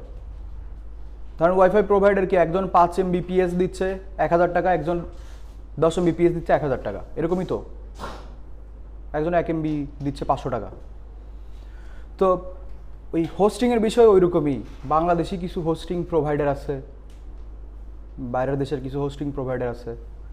বাংলাদেশিদের থেকে নিলে কম দামে পাওয়া যায়, বাইরের দেশ থেকে নিলে বেশি দামে পাওয়া যায়। বাংলাদেশিদের থেকে নিলে হচ্ছে স্পিডটা কম থাকে ওয়েবসাইটের, বাইরের দেশ থেকে নিলে স্পিডটা বেশি থাকে। বাংলাদেশ থেকে নিলে সাপোর্ট কম পাওয়া যায়, বাইরের দেশ থেকে নিলে সাপোর্ট বেশি পাওয়া যায়, এই হচ্ছে পার্থক্য। বাংলাদেশ থেকে নিলে আপনাকে জায়গা কম দিবে, বাইরের দেশ থেকে নিলে জায়গা বেশি দিবে। তো ধরেন আমরা দুইটা দেখি, বাংলাদেশের একটা, ইয়ের একটা। সাপোজ এটা কোনো প্রমোশন, কোনো কিছুই না, কাউকে ছোট করা না, কোনো বড় করা না, কোনো কিছু না। একজন হোস্ট, এটা হচ্ছে বাংলাদেশি, এটা হচ্ছে বাইরের দেশের। এটা কোন দেশের হবে? এটা ইউএসের, এই যে আমেরিকান একটা CNN। তো এরা হচ্ছে একটা প্রোভাইডার, বুঝতে পারছেন? এদের কাছ থেকে আপনি চাইলে ডোমেইন কিনতে পারবেন, ইমেল হোস্ট করার জন্য কিনতে পারবেন, SSL সার্টিফিকেট কিনতে পারবেন, সবই কিনতে পারবেন কম বেশি। এদের কাছে এরা সব কিছুই দেয়। সাপোজ এইখান থেকে আমরা হোস্টিং আসলাম, তারপর ওয়েব হোস্টিং আসলাম, এখান থেকে আমরা হোস্টিং থেকে শেয়ার হোস্টিং। তো এদের হোস্টিংয়ের ধরেন বেসিক প্যাকেজ যদি ধরি, তাহলে কত টাকা? 300 টাকা পার মান্থ। আপনাকে দিবে কয় জিবি? 5 GB জায়গা দিবে, 300 টাকা। ব্যান্ডউইথ বুঝেন, 250 GB বুঝেন। আপনি সবাই বোঝাই দেন ক্লাস শেষে। রাখতে পারবেন কয়টা ওয়েবসাইট? 2টা ওয়েবসাইট। আর পাবেন কি? ফ্রি SSL, বুঝতে পারছেন? জানা দরকার কোনটা। 5 GB জায়গা পাচ্ছেন, আর রাখতে পারবেন কয়টা ওয়েবসাইট? 2টা ওয়েবসাইট। অ্যাডভান্সে যদি আচ্ছা, এখন এদের বেসিকে আসেন। এদের বেসিকের দাম কত? $2। এর মানে কত? 200 আর 20 40, 240 টাকা, 250 টাকা। ঠিক আছে, এদের কত ছিল 300 টাকা, তো এদের হচ্ছে 250 টাকা পার মান্থ। কয়টা ওয়েবসাইট রাখতে পারবেন 3টা, জায়গা পাবেন কত 20 জিবি। আরও অনেক আছে, আপনি যদি স্ক্রল করে নিচে আসেন এতে ফুল ডিটেল লেখা আছে, কী কী পাবেন এখানে একদম ডিটেলে লেখা আছে, ঠিক আছে। এর 3টা package, starter, stellar plus, stellar business. যাই হোক, এখন এটা আবার বাইরের দেশে, এখানে হচ্ছে বিকাশ নগদ রকেট চলে না, আপনাকে ডেবিট ক্রেডিট কার্ড দিয়ে নিতে হবে, ডুয়েল কারেন্সি হতে হবে এটা। এই হচ্ছে সুবিধা একটা গেল।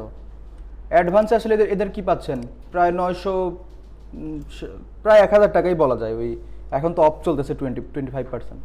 রিনিউ কস্ট হচ্ছে 1300 টাকা অ্যাজ ইউজুয়াল। এটা এখানে পাচ্ছেন 20 জিবি, 1000 জিবি ব্যান্ডউইথ, 10টা ওয়েবসাইট রাখতে পারবেন। এদের কত টাকা ধরেন $5, 600 টাকা, 650 এরকম আসবে ট্যাক্স দিয়ে।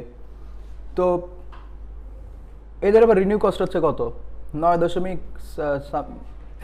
সামথিং এরকম, $9.5 এরকম রিনিউ কস্ট, ধরলাম 1000 টাকা, সাপোজ 1000 টাকা। এদের এখানে আনলিমিটেড ওয়েবসাইট রাখতে পারবেন, 50 জিবি স্টোরেজ পাবেন, আনলিমিটেড মেইল বক্স পাবেন, অটো ব্যাকআপ ক্লাউড স্টোরেজ দিবে, ওয়েবসাইট বিল্ডার দিবে, এআই টুল দিবে। এদের এই 300 টাকার প্যাকেজে কী আছে, আনলিমিটেড ওয়েবসাইট, আনলিমিটেড স্টোরেজ, ঠিক আছে।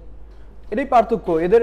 যদি আপনি এখন এই যে এইখান থেকে এদের যে live go to live chat আছে, এখানে যদি আপনি কোনো মেসেজ দেন দেখবেন যে ইনস্ট্যান্ট এরা রিপ্লাই দিচ্ছে। আপনি যদি এখানে বলেন যে আমি ডোমেইন, তারপর রেজিস্টার, এইখানে হচ্ছে একটা মেসেজ দিলে দেখবেন ইনস্ট্যান্ট রিপ্লাই পাবেন। জয়েন, এটা বট জয়েন করছে, যেহেতু আমি সাইন ইন করি নাই, বট জয়েন করছে, এটা বুঝতে পারছেন। কিন্তু এদের কাছে আমি নিজে সার্ভিস নিয়ে দেখছি, এদের আসলে এদের সার্ভিসটাও ভালোই, এদের ঠিকঠাক আছে, কিন্তু দেখা যায় যে একটু একটু বেশি সময় নেয় আর কি, এতটুকুই। এদের একজন জয়েন করছে আর কি লাইভ, বুঝতে পারছেন। এই হচ্ছে পার্থক্য। সব থেকে বড় পার্থক্য সাপোর্টের বিষয়ে ধরেন বাদই দিলাম, সাপোর্ট আপনার লাগবে না, কিন্তু দেখা যায় যে আপনার এদের যে এদের এদের এদের যে প্যাকেজগুলো পাচ্ছেন, এদের প্যাকেজের মধ্যে প্রাইজের দিক থেকে পার্থক্য আছে, পাশাপাশি হচ্ছে সুবিধার, বাকি সুবিধার দিক থেকেও পার্থক্য আছে। স্পিড সব থেকে বড় বিষয়। ধরেন আপনি হার্ড ডিস্কে একটা ফাইল রাখলেন, আর হচ্ছে একটা এসএসডিতে রাখলেন, আর একটা হচ্ছে M.2-তে রাখলেন, তাহলে কোনটা তাড়াতাড়ি লোড নেবে? M.2 লোড নেবে তাড়াতাড়ি। এর থেকে আপগ্রেডেড বেরোইছে এখন, হ্যাঁ NVMe বেরোয়। তো বাকি যে ব্যান্ডউইথের বিষয়ে যেটা বললাম, ব্যান্ডউইথ হচ্ছে কি 250 জিবি ব্যান্ডউইথ, মানে হচ্ছে স্পিডের বিষয় এখানে কাজ করে, বুঝতে পারছেন। এর হিসাব নিয়ে আসছে অনেক, যে প্রতি মিনিটে কত এমবি এখানে হচ্ছে আপনার টানতে পারবে আর কি সার্ভার থেকে। তো দেখা যায় এরা হচ্ছে আনলিমিটেড ব্যান্ডউইথ দেয়, ওরকম কোনো লিমিটেশন ওইরকম নাই, স্পিডও ভালো থাকে। এর থেকেও ভালো যদি বলেন, ধরেন একদম টপ লেভেলে যেটা, তাহলে GoDaddy আছে, অনেকে অ্যাড দেখছেন অনেক আগে। এখানে হচ্ছে হোস্টিঙ্গার আছে, এরা হচ্ছে টপ লেভেলের একদম, বুঝতে পারছেন। এদের এখান থেকে হোস্টিং থেকে ওয়েব হোস্টিং আসলে এরা একদম টপ লেভেলের। এবার এদের রিনিউ কস্ট হচ্ছে দেখা যায় যে কত, দেখেন কত রিনিউ কস্ট। তো যাই হোক, এরকম প্রোভাইডার হাজার হাজার আছে, বাংলাদেশেই অনেক আছে। বাংলাদেশে একজন host one of the best বাংলাদেশের মধ্যে। যদি কম্পেয়ার করতে গেলে এদের সাথে কম্পেয়ার করলে খারাপ হবে স্বাভাবিক, প্রাইজের দিক থেকে বাইরের বাংলাদেশে একটা প্রোভাইডার, কিন্তু একজন হোস্ট বেস্ট আছে। তো যাই হোক, তো ওভারঅল চিন্তা করলে আপনার ডোমেইন লাগবে ওয়েবসাইট বানাতে। ডোমেইন কি এটা আশা করি সবাই বুঝছেন। ডোমেইন এক্সটেনশন কি এটা বুঝছেন। ডোমেইন এক্সটেনশন অনেক টাইপের হয়, .com, .org, এক একটার এক এক রকম মিনিং আছে।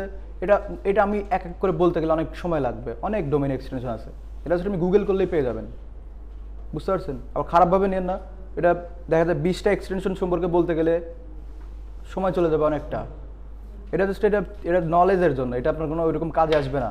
আলটিমেটলি মানুষ সব থেকে বেশি ইউজ করে হচ্ছে .com, অর্গানাইজেশন হলে ইউজ করে .org, বাংলাদেশের হলে BTCL থেকে নিতে হয়, BD কিনতে হয় ওটা। আবার BTCL ওই যে টেলিকমিউনিকেশন যেটা।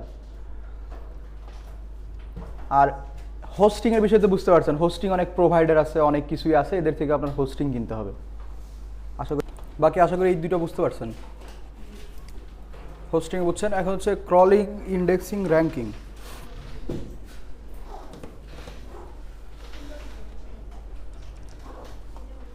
ক্রলিং ইন্ডেক্সিংয়ের আগে হচ্ছে কিছু বিষয় জানা দরকার, যে ধরেন এই ওয়েবসাইটে কতগুলো পেজ আছে, সাপোজ 50টা পেজ আছে। পেজ বলতে তো বুঝছেন, এটা হচ্ছে হোম পেজ, হচ্ছে about us page, success story, freelancing, contact আস, এগুলো হচ্ছে পেজ। এই যে পেজ, এগুলোকে পেজ বলে। আমি যদি এই ওয়েবসাইটের ম্যাপটা দেখি, এগুলো হচ্ছে পেজ ওয়েবসাইটের। এই যে এখানে ক্লিক করলে আলাদা আলাদাভাবে ওপেন হবে এই যে পেজগুলো, বুঝতে পারছেন? শুরুতে যেটা বলছিলাম, সাপোজ এটা হচ্ছে একটা বইয়ের মতো আর কি, এখানে অনেক পেজ থাকতে পারে। ধরেন একটা বই আপনি পাবলিশ করছেন, ওটার সেকেন্ড ভার্সনও আছে, সেকেন্ড কপিও আছে, পার্ট 2, পর্ব 2, এরকম থাকে না, রেয়ার কেস এগুলো থাকে। তো ওয়েবসাইটের এই ক্রলিং ইন্ডেক্সিংয়ের যে বিষয়টা, সেটা হচ্ছে এই পেজগুলা আপনি হচ্ছে বানাইছেন, যদি পেজটা গুগলে বা যে কোনো সার্চ ইঞ্জিনে সেভ না থাকে বা গুগলের কাছে ইনফরমেশন না থাকে এই পেজ সম্পর্কে, তাহলে কেউ যদি এরকম করে লিখে সার্চ দেয় যে আইটি,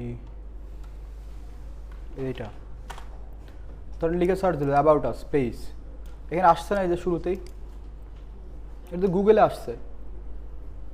তো এই পেজটা যখন আপনি বানান বা ক্রিয়েট করেন, ক্রিয়েট করার পর এমন না যে ওইটা হচ্ছে গুগলে যে কেউ সার্চ দিলে খুঁজে পাবে। হ্যাঁ, মানে আপনি ওয়েবসাইটে 50টা পেজ নিজে বানাইছেন, বানানোর পরে এমন না যে ওইটা হচ্ছে গুগলে যে কেউ সার্চ দিলে খুঁজে পাবে।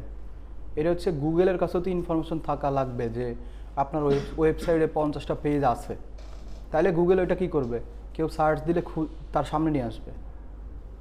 ক্রলিং বিষয়টা হচ্ছে আপনি যখন নতুন কোনো পেজ ডিজাইন করেন, পেজ ডেভেলপ করেন আপনার ওয়েবসাইটে, নতুন করে কোনো ইনফরমেশন ওয়েবসাইটে শেয়ার করেন, ওই ইনফরমেশনগুলো বা ওই পেজগুলো গুগলের ক্রলার কালেক্ট করে, ক্রল করে ওয়েবসাইটটা। ক্রলিং হচ্ছে একটা প্রসেস যার মাধ্যমে গুগলের ক্রলার বা সার্চ ইঞ্জিনের ক্রলার আপনার ওয়েবসাইটটা কাইন্ড অফ স্ক্যান করে সব ইনফরমেশনগুলো সে কালেক্ট করে। ইনফরমেশন কালেক্টের এই প্রসেসটাকেই বলে হচ্ছে ক্রলিং। ইন্ডেক্সিং হচ্ছে এই ইনফরমেশনগুলো গুগল অবধি নিয়ে গিয়ে সেভ করা, ধরেন সাপোজ সার্ভারে সেভ করা, তাইলে কেউ সার্চ দিলে ওইটা গুগল তার সামনে নিয়ে আসবে। যেমন এইখানে আমি সার্চ দিলাম ক্রিয়েটিভ আইটি অ্যাবাউট আস, তো আমার সামনে আসছে কিসের জন্য, কারণ এই পেজ সম্পর্কে গুগলের কাছে ইনফরমেশন আছে যে এই ক্রিয়েটিভের একটা পেজ আছে, সেটার নাম হচ্ছে অ্যাবাউট আস, এই জন্য তার আমার সামনে এই পেজটা নিয়ে আসছে, বুঝতে পারছেন?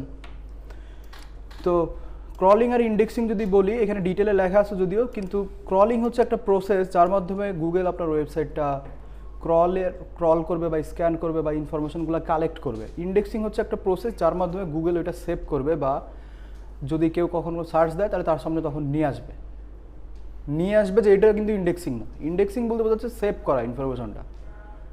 ইন্ডেক্সিং তো বুঝেন, সূচিপত্র বলে এটাকে, বুঝতে পারছেন? ইন্ডেক্স দেখছেন না বইয়ের প্রথমেই লেখা থাকে ইন্ডেক্স, এত সূচিপত্র, এটা বাংলাতে। তো আপনার ওয়েবসাইটে কী কী পেজ আছে ওইটা একটা লিস্টের মতো গুগলের কাছে থাকে, সেভ থাকে। আপনার ওয়েবসাইটে কী কী ইনফরমেশন আছে সেগুলো সেভ থাকে, যখন কেউ সার্চ দেয় তখন হচ্ছে তার সামনে এরকম করে চলে আসে। তো এখানে এটাই বলছে, crawling or web crawling refers to an automated process through which search engine filterate web pages for proper indexing.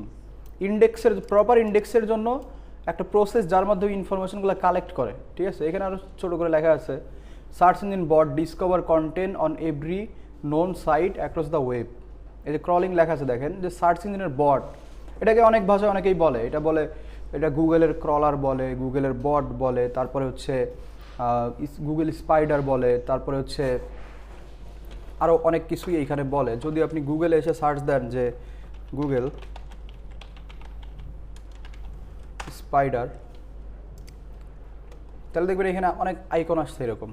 শুরুতে যদি দেখেন এখানে কি আসছে, overview of Google crawler and fetcher user agent.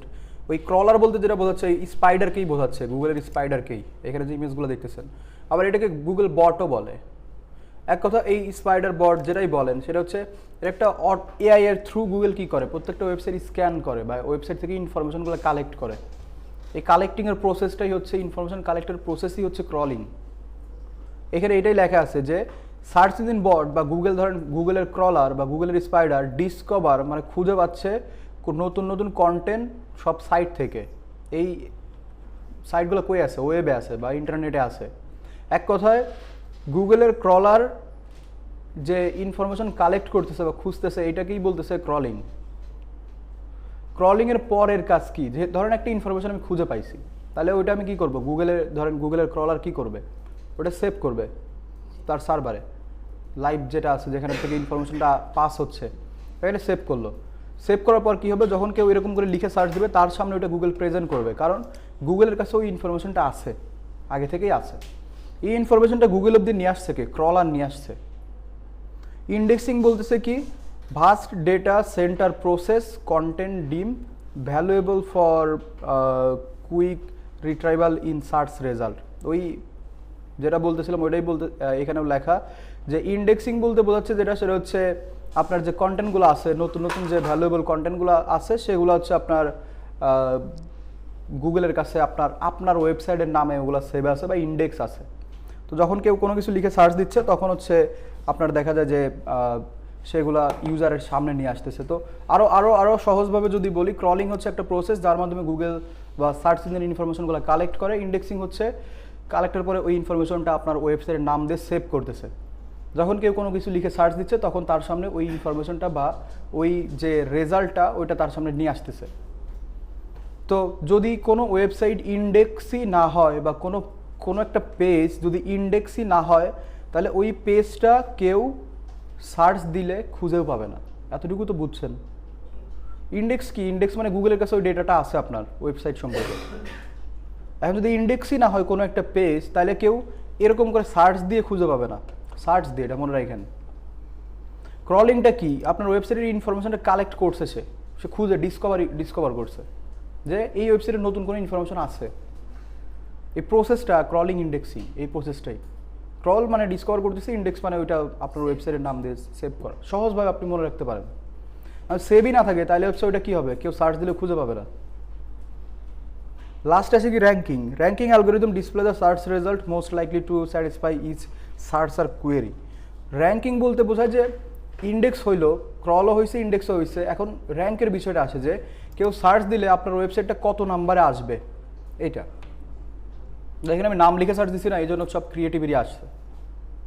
Just এখানে যদি আমি লিখে সার্চ দিতাম, ধরেন অ্যাবাউট আস সম্পর্কে কিছু হয় না যদিও, দেখেন অনেক এখন মাল্টিপল ওয়েবসাইট আসছে। তো ক্রলিং ইন্ডেক্সিংয়ের মাধ্যমেই দেখা যায় একটা ওয়েবসাইট, আপনি এই প্রসেসেই আপনি একটা ওয়েবসাইট গুগলকে বলতেছেন যে আপনার একটা ওয়েবসাইট বা ওয়েব পেজ আছে যেখানে এই টাইপের কন্টেন্ট আছে। র্যাঙ্কিং বিষয়টা আছে একদম লাস্টে। ইন্ডেক্স যদি না হয় তাহলে র্যাঙ্কে আসবে না, একদম লাস্টের প্রসেস এটা। র্যাঙ্কে আনার জন্য যত কাহিনী এখানে এসইও বা আদার্স যেগুলো আছে এগুলো র্যাঙ্কে আনার জন্যই। অনেক ক্ষেত্রে দেখা যায় ওয়েবসাইটের পেজ ইন্ডেক্স হয় না, ওইটাকে আবার ইন্ডেক্স করতে হয়। এগুলোও টেকনিক্যাল এসইওর মধ্যে পড়ে। আশা করি এটা বুঝতে পারছেন। ক্রলিং ইন্ডেক্সিং কি, ধরেন এই পেজে অ্যাবাউট আস পেজে আমি আরেকটা প্যারাগ্রাফ লিখলাম এখানে ছোট করে 3 লাইনে। তো এই পেজটা গুগল তো ইন্ডেক্স করছে আগেই, নতুন ইনফরমেশন দিলে কি করবে, আবার ক্রল করবে, কালেক্ট করবে ইনফরমেশনটা, তারপরে গিয়ে ইন্ডেক্স করবে। এখানে সাপোজ ছবিটা চেঞ্জ করা হয়েছে, তাহলে কি করবে, আবার ক্রল করে ইনফরমেশনটা কালেক্ট করবে, তারপর আবার ইন্ডেক্স করবে নতুন ইনফরমেশন। এখানে ধরেন আরও একটা পেজ ক্রিয়েট করছি, তাহলে কি করবে, ওই পেজ সম্পর্কে গুগল থেকে ইনফরমেশন নিবে, ওই ইনফরমেশন নেওয়ার প্রসেসটা হচ্ছে ক্রলিং। সেভ যে করতেছে গুগলের কাছে যে আছে ইনফরমেশন, এই সেভের প্রসেসটা হচ্ছে ইন্ডেক্সিং। র্যাঙ্কে আনতে গেলে এসইও করতে হবে, ওয়েবসাইটে যে কাজগুলো আছে এসইও সেগুলো করতে হবে, তখন গিয়ে র্যাঙ্কে আসবে। তো এই ওভারঅল যেটা এখানে বোঝাচ্ছে সেটা হচ্ছে র্যাঙ্কিং প্রসেসটা সব থেকে শেষে আসে এখানে। আগে ইন্ডেক্স হইতে হবে, ক্রল হইতে হবে, তারপর ক্রল, ইন্ডেক্স, তারপর র্যাঙ্ক। তারপর এখানে যেটা আছে সেটা হচ্ছে অর্গানিকের আগে এটা দেখেন, হোয়াট ইজ শার্প। শার্প বলতে এখানে যেটা বোঝায় সেটা হচ্ছে search engine result page. Search engine result পেজের শর্ট ফর্ম হচ্ছে শার্প। সার্চ ইঞ্জিন কি? এই গুগল সার্চ ইঞ্জিন, এটা সার্চ ইঞ্জিন, এই যে এটা সার্চ ইঞ্জিনের রেজাল্ট পেজ। এই যে এটা রেজাল্ট পেজ না, কোনো কিছু লিখে যদি এখানে সার্চ দেন, এই যে সাপোজ এটা লিখেই সার্চ দিয়েছিলাম গুগল স্পাইডার, সার্চ দেওয়ার পর রেজাল্ট আসছে না একটা, এই পেজটাকে বলা হচ্ছে শার্প, সার্চ ইঞ্জিনের রেজাল্ট পেজ। এই পেজে প্রত্যেকটা পেজে 10টা করে ওয়েবসাইট থাকে। এখানে দেখেন 2 নম্বর পেজে আসলে 10টা পাবেন, স্ক্রল করে 3 নম্বরে আসলে 10টা পাবেন। এগুলো হচ্ছে এক একটা পেজ, এই যে পেজ এক একটা, বুঝতে পারছেন? তো শার্পের যেটা ফুল মিনিং সেটা হচ্ছে সার্চ ইঞ্জিন রেজাল্ট পেজ। প্রত্যেকটা পেজে 10টা করে ওয়েবসাইট থাকে সার্চ ইঞ্জিন ওয়াইজ। এই যে এই সার্চ, এখানে যদি এসে সার্চ দেন এরকম,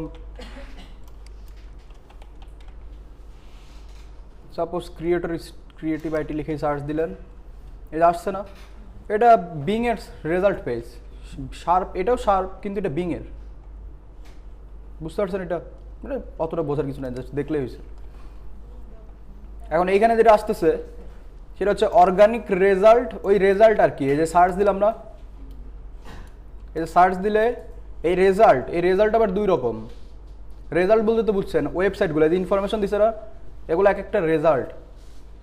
এই রেজাল্ট আবার 2 রকম, একটা হচ্ছে কি অর্গানিক রেজাল্ট, একটা হচ্ছে পেইড রেজাল্ট। অর্গানিক বলতে তো বুঝছেন, অর্গানিক ফুড বলতে বুঝেন, যেটা হচ্ছে ধরেন কি নাই কোনো ন্যাচারাল, যেটা কোনো কেমিক্যাল বা কোনো ওইরকম কোনো কিছু নাই দেয়া। পেইড বলতে কি, এখানে হচ্ছে টাকা পে করছে, পেইড। এটা অর্গানিক বলতে কি বোঝাচ্ছে, ধরেন আপনি পারফেক্টলি এসইও করছেন, এসইও করে একটা ওয়েবসাইট র্যাঙ্কে নিয়ে আসছেন, ওইটা হচ্ছে অর্গানিক। পেইড বলতে অ্যাডস বা বুস্টের নাম শুনছেন না, ফেসবুক, ওইটাকে বলতেছে পেইড। গুগলেও অ্যাড রান করা যায় বা বুস্ট করা যায়। বুস্ট একদম ধরেন খাঁটি বাংলা শব্দ, এটার যেটা হচ্ছে এসইওর ভাষা সেটা হচ্ছে ক্যাম্পেইন, অ্যাডস ক্যাম্পেইন বলে। তো এইটা গুগলেও করা যায়, যেটাকে বলছে পেইড রেজাল্ট। যখন আপনি এইখানে ধরেন কারণ হোস্টিং লিখেই সার্চ দিলাম, সাপোজ হোস্টিং লিখে সার্চ দেওয়ার পর এখানে দেখেন রেজাল্ট আসছে না, রেজাল্টের উপরে কি লেখা আছে এই ওয়েবসাইটের? স্পন্সর। এটাতে স্পন্সর, এটাতে কি কিছু আছে? নাই। এটা হচ্ছে অর্গানিক আর পেইডের মধ্যে পার্থক্য। পেইড রেজাল্টে হচ্ছে স্পন্সর লেখা থাকে, আগে ছোট করে অ্যাডস লেখা থাকতো, অ্যাডস, এখন স্পন্সর আছে। এটাতে কি স্পন্সর নাই, এটা কি রেজাল্ট? Organic result. এটা অর্গানিক, এটা অর্গানিক, এটা অর্গানিক রেজাল্ট। অর্গানিক হচ্ছে আপনি গুগলের যে রুলস আছে, এসইওর যে প্রসেস আছে সেগুলো মেনটেন করে ওয়েবসাইটটা র্যাঙ্কে নিয়ে আসছেন, এটা অর্গানিক। পেইড কি, যে আপনি গুগলকে টাকা পে করছেন যে আপনার ওয়েবসাইটটা যেন এইটা লিখে সার্চ দেওয়ার পর আপনার ওয়েবসাইটটা যেন একদম শুরুতে আসে, গুগলকে এটা বলছেন। তো গুগলকে টাকা দেওয়ার কারণে হয়েছে কি, গুগল আপনার ওয়েবসাইটটা শুরুতে নিয়ে আসছে। এটা হচ্ছে, এটাকে বলছে পেইড রেজাল্ট, বুঝতে পারছেন? এটার ডিউরেশন থাকে, এটা আজীবন ফার্স্টে থাকবে না, যতদিন টাকা দিবেন ততদিন ফার্স্টে, বুঝতে পারছেন? 1 সপ্তাহের জন্য কেউ করে, কেউ 1 মাসের জন্য করে, কেউ 2 মাসের জন্য, কেউ 1 দিনের জন্য করতে পারে। একটা টাইম দিতে হয়, একটা অ্যামাউন্ট দিতে হয়, কিওয়ার্ড দিতে হয়, সার্চ যেটাতে দিবে মানুষ ওইটা দিতে হয়, দিয়ে গুগলকে বলতে হয় যে এটা লিখে সার্চ দিলে যেন 1 সপ্তাহ আমার ওয়েবসাইটটা প্রথমে থাকে। এর জন্য আমি সাপোজ $500 দিলাম, তাহলে প্রথমে থাকবে। এই বেসিক বিষয়, যে প্রথমত 1 সপ্তাহ নাও থাকতে পারে, আবার টাকা শেষ, তখন আবার দেওয়া লাগবে।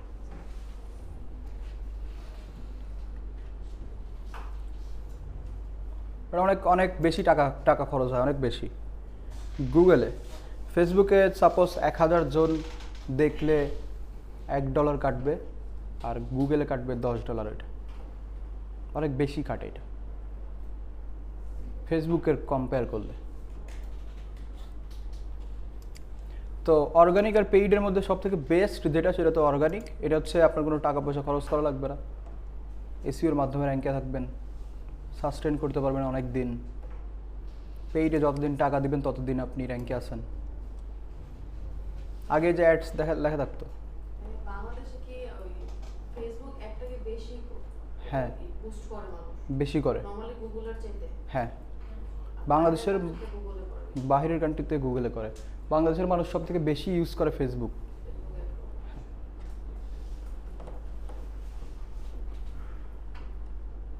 এটা হচ্ছে বেসিক প্রসেস অফ এসইও। আশা করি উপরের এগুলো বুঝতে পারছেন, কোনো কোশ্চেন থাকলে বলতে পারেন।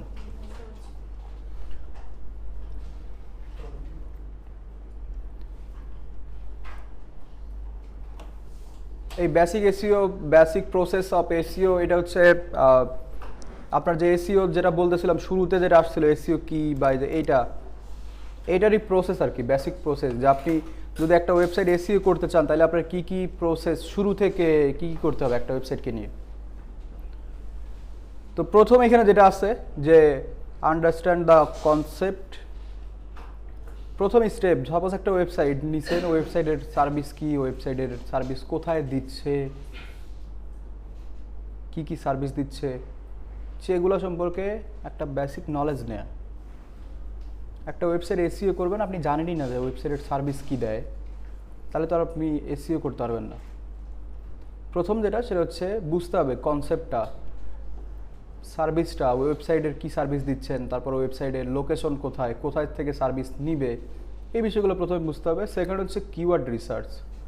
কিওয়ার্ড রিসার্চ বলতে যেটা বোঝায় যে সাপোজ একটা সার্ভিস টি শার্ট, এই টি শার্টটা কেনার জন্য মানুষ গুগলে বা সার্চ ইঞ্জিনে কি কি লিখে সার্চ দিচ্ছে, এগুলাই রিসার্চ করে বের করে নিয়ে আসা।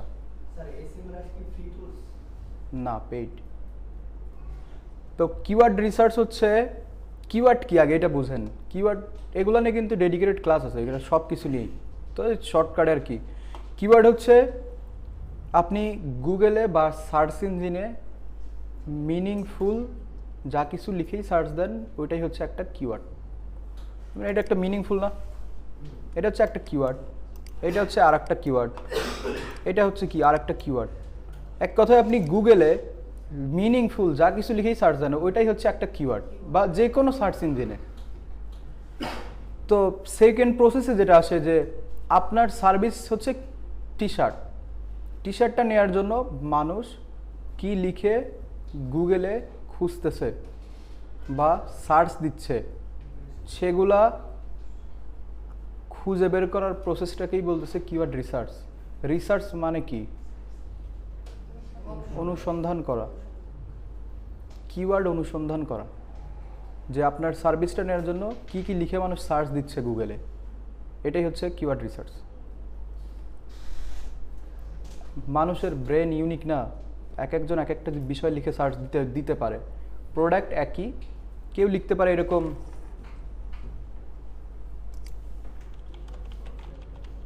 এরকম টি শার্ট প্রাইস লিখতে পারে, আবার কেউ এরকম লিখতে পারে ইন বাংলাদেশ, আবার কেউ এরকম লিখতে পারে সব বিডি।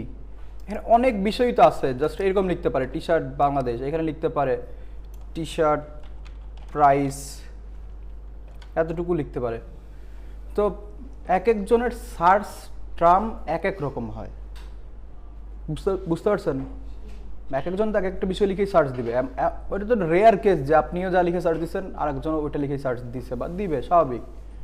কিন্তু এমন তো না যে সবাই এটা লিখেই সার্চ দিবে। কিওয়ার্ড রিসার্চটা হচ্ছে সার্ভিস কি বা প্রোডাক্ট কি, একই তো প্রোডাক্ট, কিন্তু মানুষ খুঁজতেছে এক এক সময় এক একটা জিনিস লিখে। এই মানুষ কি কি লিখে খুঁজতেছে, এইটা যদি আপনি আগেই বের করতে পারেন যে আপনার প্রোডাক্ট কেনার জন্য সবাই এইগুলা লিখে লিখে সার্চ দিচ্ছে, এই 50টা কিওয়ার্ড যেগুলো লিখে সবাই গুগলে সার্চ করতেছে আপনার প্রোডাক্টটা কেনার জন্য, তাইলে তো আপনি ওই 50টা কিওয়ার্ডের ওপর আপনার ওয়েবসাইটে কাজ করতে পারবেন। যেন টার্গেট কি, যে ওই 50টা লিখে যদি কেউ সার্চ দেয় গুগলে, তাহলে যেন আপনার ওয়েবসাইটটা সামনে আসে তার, এটাই তো আপনার টার্গেট। সাপোজ এই টি শার্ট প্রোডাক্টটা কেনার জন্য মানুষ 50 রকমের কিওয়ার্ড লিখে সার্চ দেয়, সর্বোচ্চ, এর বেশি দেয় না। বুঝতেছেন তো? জি। আপনি যদি ওই 50টার উপর টার্গেট করে আপনার ওয়েবসাইটে এসইও করেন, কিওয়ার্ড দিয়ে কিন্তু এসইও করতে হয়, এসইও করেন, তাইলে ওই 50টা লিখে মানুষ সার্চ দিলে আপনার ওয়েবসাইটটা শুরুতে আসবে। তাহলে কেউই কিন্তু বাদ যাচ্ছে না, সবাই টার্গেটেড। আপনি একটার উপর এসইও করছেন, এটা লিখে ধরেন সার্চ দেয় কত, এখানে দেখাচ্ছে কত 390 জন ইউএসএতে সার্চ দেয়। ধরেন প্রতি মাসে 390 জন এটা লিখে সার্চ দেয় এই একটা কিওয়ার্ড লিখে। তাহলে আপনি টার্গেট করছেন জাস্ট 390 জনকে। এখানে দেখেন কিছু আমাদের দিছে, আমি লিখলাম যে ইন বাংলাদেশ, এটা লিখে কেউ সার্চ দেয়? ইউএসএতে দিবে না, স্বাভাবিক। এখান থেকে আমরা যদি বাংলাদেশে আসি, 1000 জন সার্চ দেয়। এটা লিখে প্রতি মাসে সার্চ দেয়। এটা একটা টুলসের কারণে এটা এরকম আসতেছে, আপনাদের আসবে না। এখানে দেখাচ্ছে যে সার্চ ভলিউম পার মান্থ, ঠিক আছে? প্রতি মাসে এটা লিখে সার্চ দেয় হচ্ছে 1000 জন বাংলাদেশে। আবার এটা লিখে সার্চ দেয় 140 জন। পার্থক্য তো আছে কিওয়ার্ডের, একটা লিখে কেউ সার্চ দিচ্ছে, একটা লিখে 140 জন, একটা লিখে 1000 জন। প্রোডাক্ট কি একই না? তো আপনি যদি দুইটা কিওয়ার্ডকেই টার্গেট করেন তাহলে আপনার অডিয়েন্স কত পাচ্ছেন? 1140 জন। আর যদি একটা কিওয়ার্ডকে টার্গেট করেন তাহলে কত পাচ্ছেন? হয় 1000 না হয় 140, এরকমই তো। যদি এইরকম 50টা কিওয়ার্ডকে টার্গেট করেন তাহলে তো আরও বাড়বে, অডিয়েন্সটা বাড়বে। তো এই যে কোন 50টা কিওয়ার্ডকে টার্গেট করবেন, এইটাই খুঁজে বের করাকে বলতেছে কিওয়ার্ড রিসার্চ করা। বুঝতে পারছেন কিওয়ার্ড রিসার্চ কি? আপনার টপিক, আপনার প্রোডাক্ট গুগলে মানুষ কেনার জন্য কী লিখে সার্চ দেয় সেইটাই খুঁজে বের করার প্রসেসটাই হচ্ছে কিওয়ার্ড রিসার্চ। আর ডিটেলে না যাই, এটা নিয়ে যেহেতু আলাদা ক্লাস আছে। সেকেন্ড স্টেপটা কি, যে আপনি যে প্রোডাক্টটা সেল দিতে চাইতেছেন বা যে আপনার যে ক্লায়েন্টের ওয়েবসাইটটা, সেই ওয়েবসাইটে কি সার্ভিস দিচ্ছে এবং ওই সার্ভিস নেয়ার জন্য মানুষ গুগলে কী লিখে সার্চ দেয় সেটা খুঁজে বের করাকেই কিওয়ার্ড রিসার্চ এবং সেকেন্ড স্টেপ আপনার। বুঝতে পারছেন? 3 নম্বর স্টেপ হচ্ছে কম্পিটিশন খুঁজে বের করা, কিওয়ার্ডের কম্পিটিশন অ্যানালাইসিস। যে এই কিওয়ার্ডটা নিয়ে ধরেন অনেকেই কাজ করছে, এই কিওয়ার্ডটা সাপোজ এটা নিয়ে, যেহেতু বেশি সার্চ ভলিউম এটার বা সার্চ বেশি মানুষ দিচ্ছে, তাহলে স্বাভাবিক যাদের টি শার্টের বিজনেস আছে তারা তো এই কিওয়ার্ডটা নিয়েই কাজ করবে, আপনি তো আর একা না। বুঝতেছেন যে এই কিওয়ার্ডের যেহেতু সার্চ ভলিউমটা বা সার্চ বেশি দেয় এই কিওয়ার্ডটা লিখে মানুষ, আপনার কম্পিটিশন আছে না, কম্পিটিটর আছে না আপনার কম্পিটিটররাও তো এইটা নিয়েও কাজ করতে পারে, এমন তো না যে আপনিই প্রথম কাজ করতেছেন। তো থার্ড যেটা প্রসেস সেটা হচ্ছে কিওয়ার্ডগুলার কম্পিটিটর অ্যানালাইসিস করা, যে কোন কিওয়ার্ড নিয়ে কাজ করলে আপনার কত % কম্পিটিশন হবে সেইটাই খুঁজে বের করা। এটা বের করার জন্য টুলসের কাজ আছে, টুলস দিয়ে এগুলো বের করে। এটা 0 থেকে 100-র মধ্যে একটা রেজাল্ট দেয় যে এই কিওয়ার্ডে সাপোজ কম্পিটিশন হচ্ছে 50, এর আগের কিওয়ার্ডে কম্পিটিশন হচ্ছে 20। আবার এমনও কিছু কিওয়ার্ড আছে যেটায় কম্পিটিশন ধরেন 100-তে 90, যেটায় কম্পিটিশন 90, সেই কিওয়ার্ডের ওপর কাজ করে র্যাঙ্কে যাওয়াটা ডিফিকাল্ট। যেটার কম্পিটিশন হচ্ছে 20, সেই কিওয়ার্ডের উপর কাজ করে র্যাঙ্কে যাওয়াটা কি ইজি।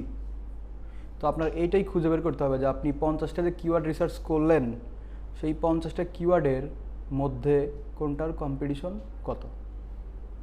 বুঝতে পারছেন? যদি লো কম্পিটিটিভ কিওয়ার্ড নেন তাহলে আপনার র্যাঙ্কে যাওয়ার চান্সও বেশি। বুঝতে পারছেন? একটা কিওয়ার্ড, যে কিওয়ার্ডটা নিয়ে কেউই ধরেন কাজ করে না এর আগে, যদি প্রথম আপনিই কাজ করেন তাহলে আপনি র্যাঙ্কে না, এটাই খুঁজে বের করতে হবে। এটা হচ্ছে 3 নম্বর প্রসেস। 4 নম্বর প্রসেস হচ্ছে কন্টেন্ট ক্রিয়েশন। কন্টেন্ট বলতে একটা ওয়েবসাইটের ভেতরে গিয়ে আপনি যা কিছু দেখতেছেন তাই হচ্ছে কন্টেন্ট, এটা মনে রাখেন। এই ওয়েবসাইটে আসলাম, আসার পর এখানে এই যে লোগোটাও একটা কন্টেন্ট, ঠিক আছে? এরা যে এই যে লেখাটাও একটা কন্টেন্ট, এই টি শার্ট লেখাটাও একটা কন্টেন্ট, এই ছবিটা তো অবশ্যই কন্টেন্ট, এইটাও একটা কন্টেন্ট। এক কথা আপনি চোখ দিয়ে যা কিছু দেখেন ওইটাই হচ্ছে কন্টেন্ট। সেটা হতে পারে টেক্সট, সেটা হতে পারে ইমেজ, সেটা হতে পারে ভিডিও, অডিও, এনিথিং। তো বুঝেন বিষয়টা, যে একজন এটা লিখে সার্চ দিল, ধরেন এটা আপনার ওয়েবসাইট, এখানে সে ক্লিক করে আসলো, আসার পর সে খুঁজতেছিল কি টি শার্ট, এখানে কি দেখাচ্ছেন, তাহলে সে স্যাটিসফাই। এখন সে ক্লিক করার পর এখানে সাদা একদম কিছুই দেখলো না, ঠিক আছে, তাহলে কি সে বের হয়ে যাবে না ওয়েবসাইট থেকে? কিওয়ার্ড রিসার্চের পর যেটা কাজ সেটা হচ্ছে কন্টেন্ট ক্রিয়েট করা, কন্টেন্ট লেখা। কিওয়ার্ড দিয়ে করেটা কি? কিওয়ার্ড দিয়ে কাজ যেটা সেটা হচ্ছে হয়তো প্যারাগ্রাফের মধ্যে আপনি কিওয়ার্ডটা বসাইছেন, বা কিওয়ার্ডের কম্বিনেশনে প্যারাগ্রাফ লিখছেন, বা যে কিওয়ার্ড সেটার উপর বেস করে কিছু ছবি বা কোনো ভিডিও জেনারেট করছেন বা ক্রিয়েট করছেন, করে ওই পেজে বসাইছেন, যেন ইউজার লিখে সার্চ দিলে যদি আপনার ওয়েবসাইটটা আসে, সে ক্লিক করার পর যেন ওই রিলেভেন্টই কোনো কিছু দেখতে পারে। এখন এখানে লিখলো টি শার্ট, আপনি এখানে তাকে পাঞ্জাবি দেখাইলেন, তাহলে তো সে এখানে থাকবে না। কিওয়ার্ডের রিলেভেন্ট কন্টেন্ট ক্রিয়েট করা, এখানে জাস্ট বলছে কি কন্টেন্ট ক্রিয়েশন, কিন্তু কিসের কি কন্টেন্ট? কিওয়ার্ড টি শার্ট, তাহলে কন্টেন্টও টি শার্টই হবে। কিওয়ার্ডের রিলেভেন্ট কন্টেন্ট, কন্টেন্ট ক্রিয়েশন বলতে শুধু যে ভিডিও ক্রিয়েট এরকম কিছু না, কিন্তু এটা এনিথিং, যা কিছু হইতে পারে, টেক্সটও হইতে পারে, শুধু লেখাও হইতে পারে, কোনো ভিডিও নাই শুধু লেখা, এটাও একটা কন্টেন্ট। ওয়েবসাইটে কন্টেন্ট বলতে সবই বোঝায়, এটা মনে রাখেন। তো 4 নাম্বার স্টেপ হচ্ছে কিওয়ার্ডগুলোর কম্বিনেশনে কন্টেন্ট ক্রিয়েট করা বা কন্টেন্ট লেখা, যেন ইউজার যে কিওয়ার্ড লিখে সার্চ দিচ্ছে ওই রিলেভেন্ট কন্টেন্ট যেন আপনার ওয়েবসাইটে পায়। এটা 4 নাম্বার স্টেপ। 5 নাম্বার হচ্ছে on page optimisation. On page optimisation বলতে মূলত একটা পেজকে এসইও করা বোঝায়। পেজের ইউআরএল, পেজের মেটা টাইটেল, মেটা ডেসক্রিপশন, কিছু তো বোঝেন না মেটা টাইটেল কি? এই যে এটা মেটা টাইটেল, এটা হচ্ছে মেটা ডেসক্রিপশন, এই যে মেটা টাইটেল, এই যে মেটা ডেসক্রিপশন, এটা শুধু সার্চ ইঞ্জিন রেজাল্ট পেজে দেখা যায়। বুঝতে পারছেন?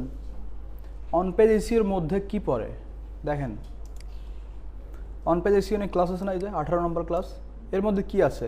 URL setup, meta title, meta description, keyword placement, density, content text video optimisation, readability check. এক কথা অন পেজ এসইও বলতে বোঝায় যে আপনার যে এই পেজকে এসইও করা। এসইওর জন্য কি দরকার? ইউআরএলটা ঠিকঠাক মতো আছে কিনা ওটা সেট আপ করা। ছবিগুলো অপটিমাইজ বলতে যেটা বোঝায়, ছবি ভিডিও অপটিমাইজ বলতে ছবির রেজলিউশন কমায় নিয়ে আসা, রেজলিউশন না সাইজটা। যদি বেশি সাইজের ইমেজ আপলোড করেন ওটা লোড নিতেও সময় দিবে, দেখবেন এমনি আস্তে আস্তে আস্তে আস্তে আস্তে আস্তে লোড নিচ্ছে, ওটা আপনার ওভারঅল পেজের স্পিডটা কমায় দিবে। বুঝতে পারছেন? তো অন পেজ এসইও বলতে অনেক কিছুই এখানে আছে, এখন বললে এইভাবে বুঝবেন না। মেটা টাইটেল কি? মেটা টাইটেল হচ্ছে যেটা এই যে এই টাইটেলটা, এটাকে বলে মেটা টাইটেল। এটা হচ্ছে ডেসক্রিপশন, মেটা ডেসক্রিপশন। বুঝতে পারছেন? এগুলা নিয়ে যেহেতু আলাদা ক্লাস আছে তো ডিটেলে না যাই। কিওয়ার্ড প্লেসমেন্ট আর ডেনসিটি বলতে যেটা বোঝায় এটা বলে দিই। কিওয়ার্ড প্লেসমেন্ট বলতে এই পেজে কতবার এই কিওয়ার্ডটা আপনি বসাবেন বা কিভাবে বসাবেন ওইটা কি বলছে? প্লেস করা, প্লেসমেন্ট। পেজের মধ্যে কিওয়ার্ড যে কতবার বসাবেন, কিভাবে বসাবেন, কোথায় কোথায় বসাবেন, সেটাই হচ্ছে প্লেসমেন্ট। হ্যাঁ, ওটা ডেনসিটি। ডেনসিটি কিওয়ার্ড বসাইতে হচ্ছে 0.5%, যত লেখা আছে তার 0.5%। সাপোজ 1000 ওয়ার্ডে লিখছেন, কিওয়ার্ডটা বসাবেন হচ্ছে 0.5%, মানে 5 বার। কারণ এই পেজে লিখছেন, লিখা টেক্সট শুধু আছে কতবার? নাই তো বেশি।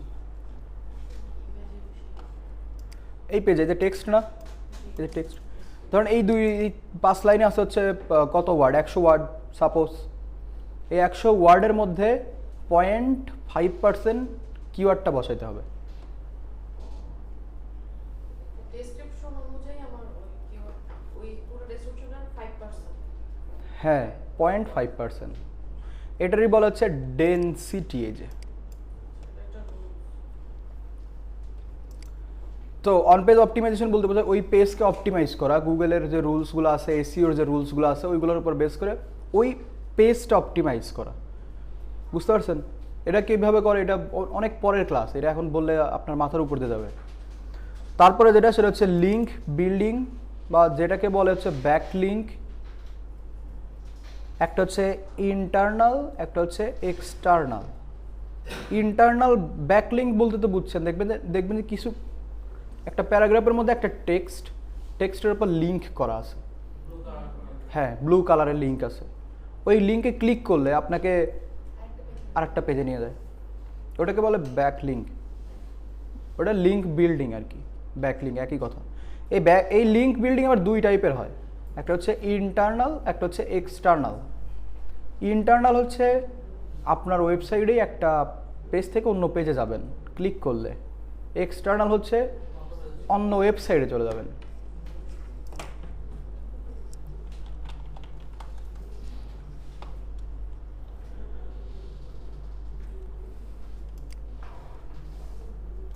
সাপোজ এটা একটা ওয়েবসাইট, এটা কি লিঙ্ক না? এটা যে কোনো কালার হতে পারে, এটা শুধু ব্লু কালার না। এখানে ক্লিক করলে আপনি অন্য একটা ওয়েবসাইট আসছেন না, অ্যামাজনে আসছেন। এবার এই ওয়েবসাইট থেকে তো বের হয়ে গেছেন অটোমেটিক, এই ওয়েবসাইট থেকে। এটা একটা লিঙ্ক, এটা ক্লিক করলে কই আসছেন? লিঙ্কডইনে আসছেন। এটা কি লিঙ্ক তাহলে? এক্সটার্নাল লিঙ্ক, মানে এমন একটা লিঙ্ক যে লিঙ্কে ক্লিক করলে আপনি আর এই ওয়েবসাইটে থাকতেছেন না, আপনি অন্য ওয়েবসাইটে চলে গেছেন। এটারই বলে এক্সটার্নাল লিঙ্ক। ইন্টারনাল লিঙ্ক কোনটা হতে পারে? ধরেন এখান থেকে খুঁজতে হবে, এটা অন্য পেজে আসছেন কিন্তু ওয়েবসাইট কি এইটাই, দেখেন আবার দেখেন, এটাও তো একটা লিঙ্ক। এই ক্লিক করলে এই ওয়েবসাইটই তো অন্য একটা পেজে আসছেন, এটারে বলতেছে ইন্টারনাল লিঙ্ক।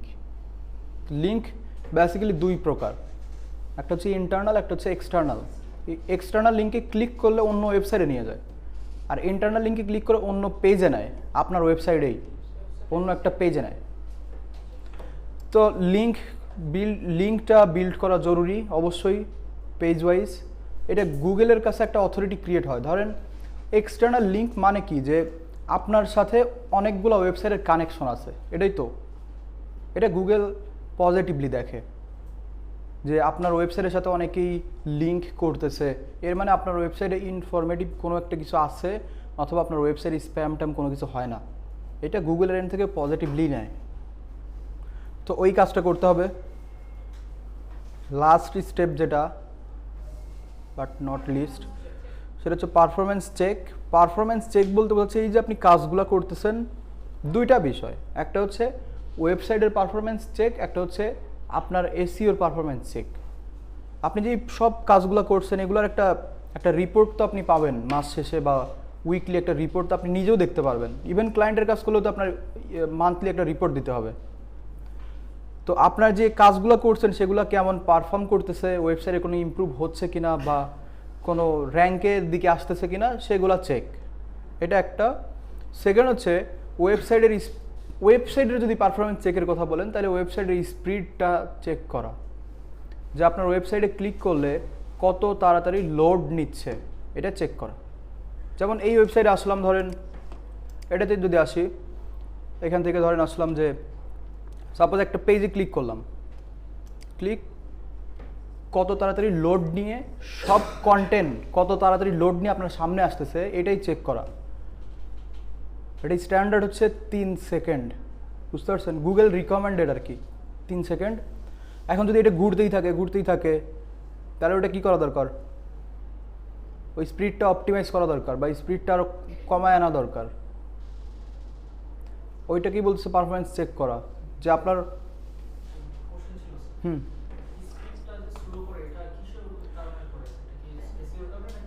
এটা এসইওর এটা ওয়েবসাইটের উপর, ওয়েবসাইটের জন্য চেঞ্জ হয়, ওয়েবসাইটের যে ডিজাইন এটার জন্য চেঞ্জ হয়, ইমেজের সাইজের জন্য চেঞ্জ হয়, আবার যে সাদা জায়গা দেখতেছেন না এগুলার জন্যও স্পিডটা কমে যায়। হোয়াইট স্পেসের জন্য কিন্তু স্পিড কমে, বুঝতে পারছেন? এই টেক্সটের সাইজের জন্য, টেক্সটের কালারের জন্য স্পিড কমে।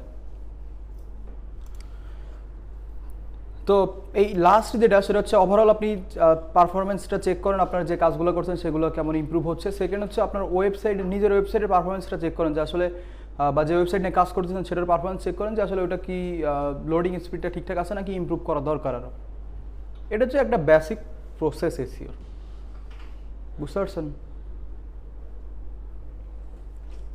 কারো কোনো কোশ্চেন থাকলে বলতে পারেন, আর কিছু নাই। স্যার বেসিকের মধ্যে অন পেজটা দিয়ে দিয়েছে বাট অফ পেজটা তো না। এটাই অফ পেজ।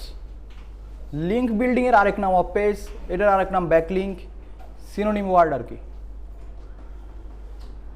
বাকি এর মধ্যে যা কিছু আজকে হয়েছে এগুলো হচ্ছে আপনাদের জন্য জরুরি। কিছু কিছু এক্সট্রা বিষয় স্লাইডের বাইরে আসছে, ওয়েবসাইট কীভাবে ক্রিয়েট করে, আরও কিছু বিষয় আসছে যেগুলো হচ্ছে বেসিক। দেখা যায় প্র্যাকটিক্যালি কাজ করলে আরও ডিটেলে বুঝতে পারবেন। শুরুর ক্লাস তো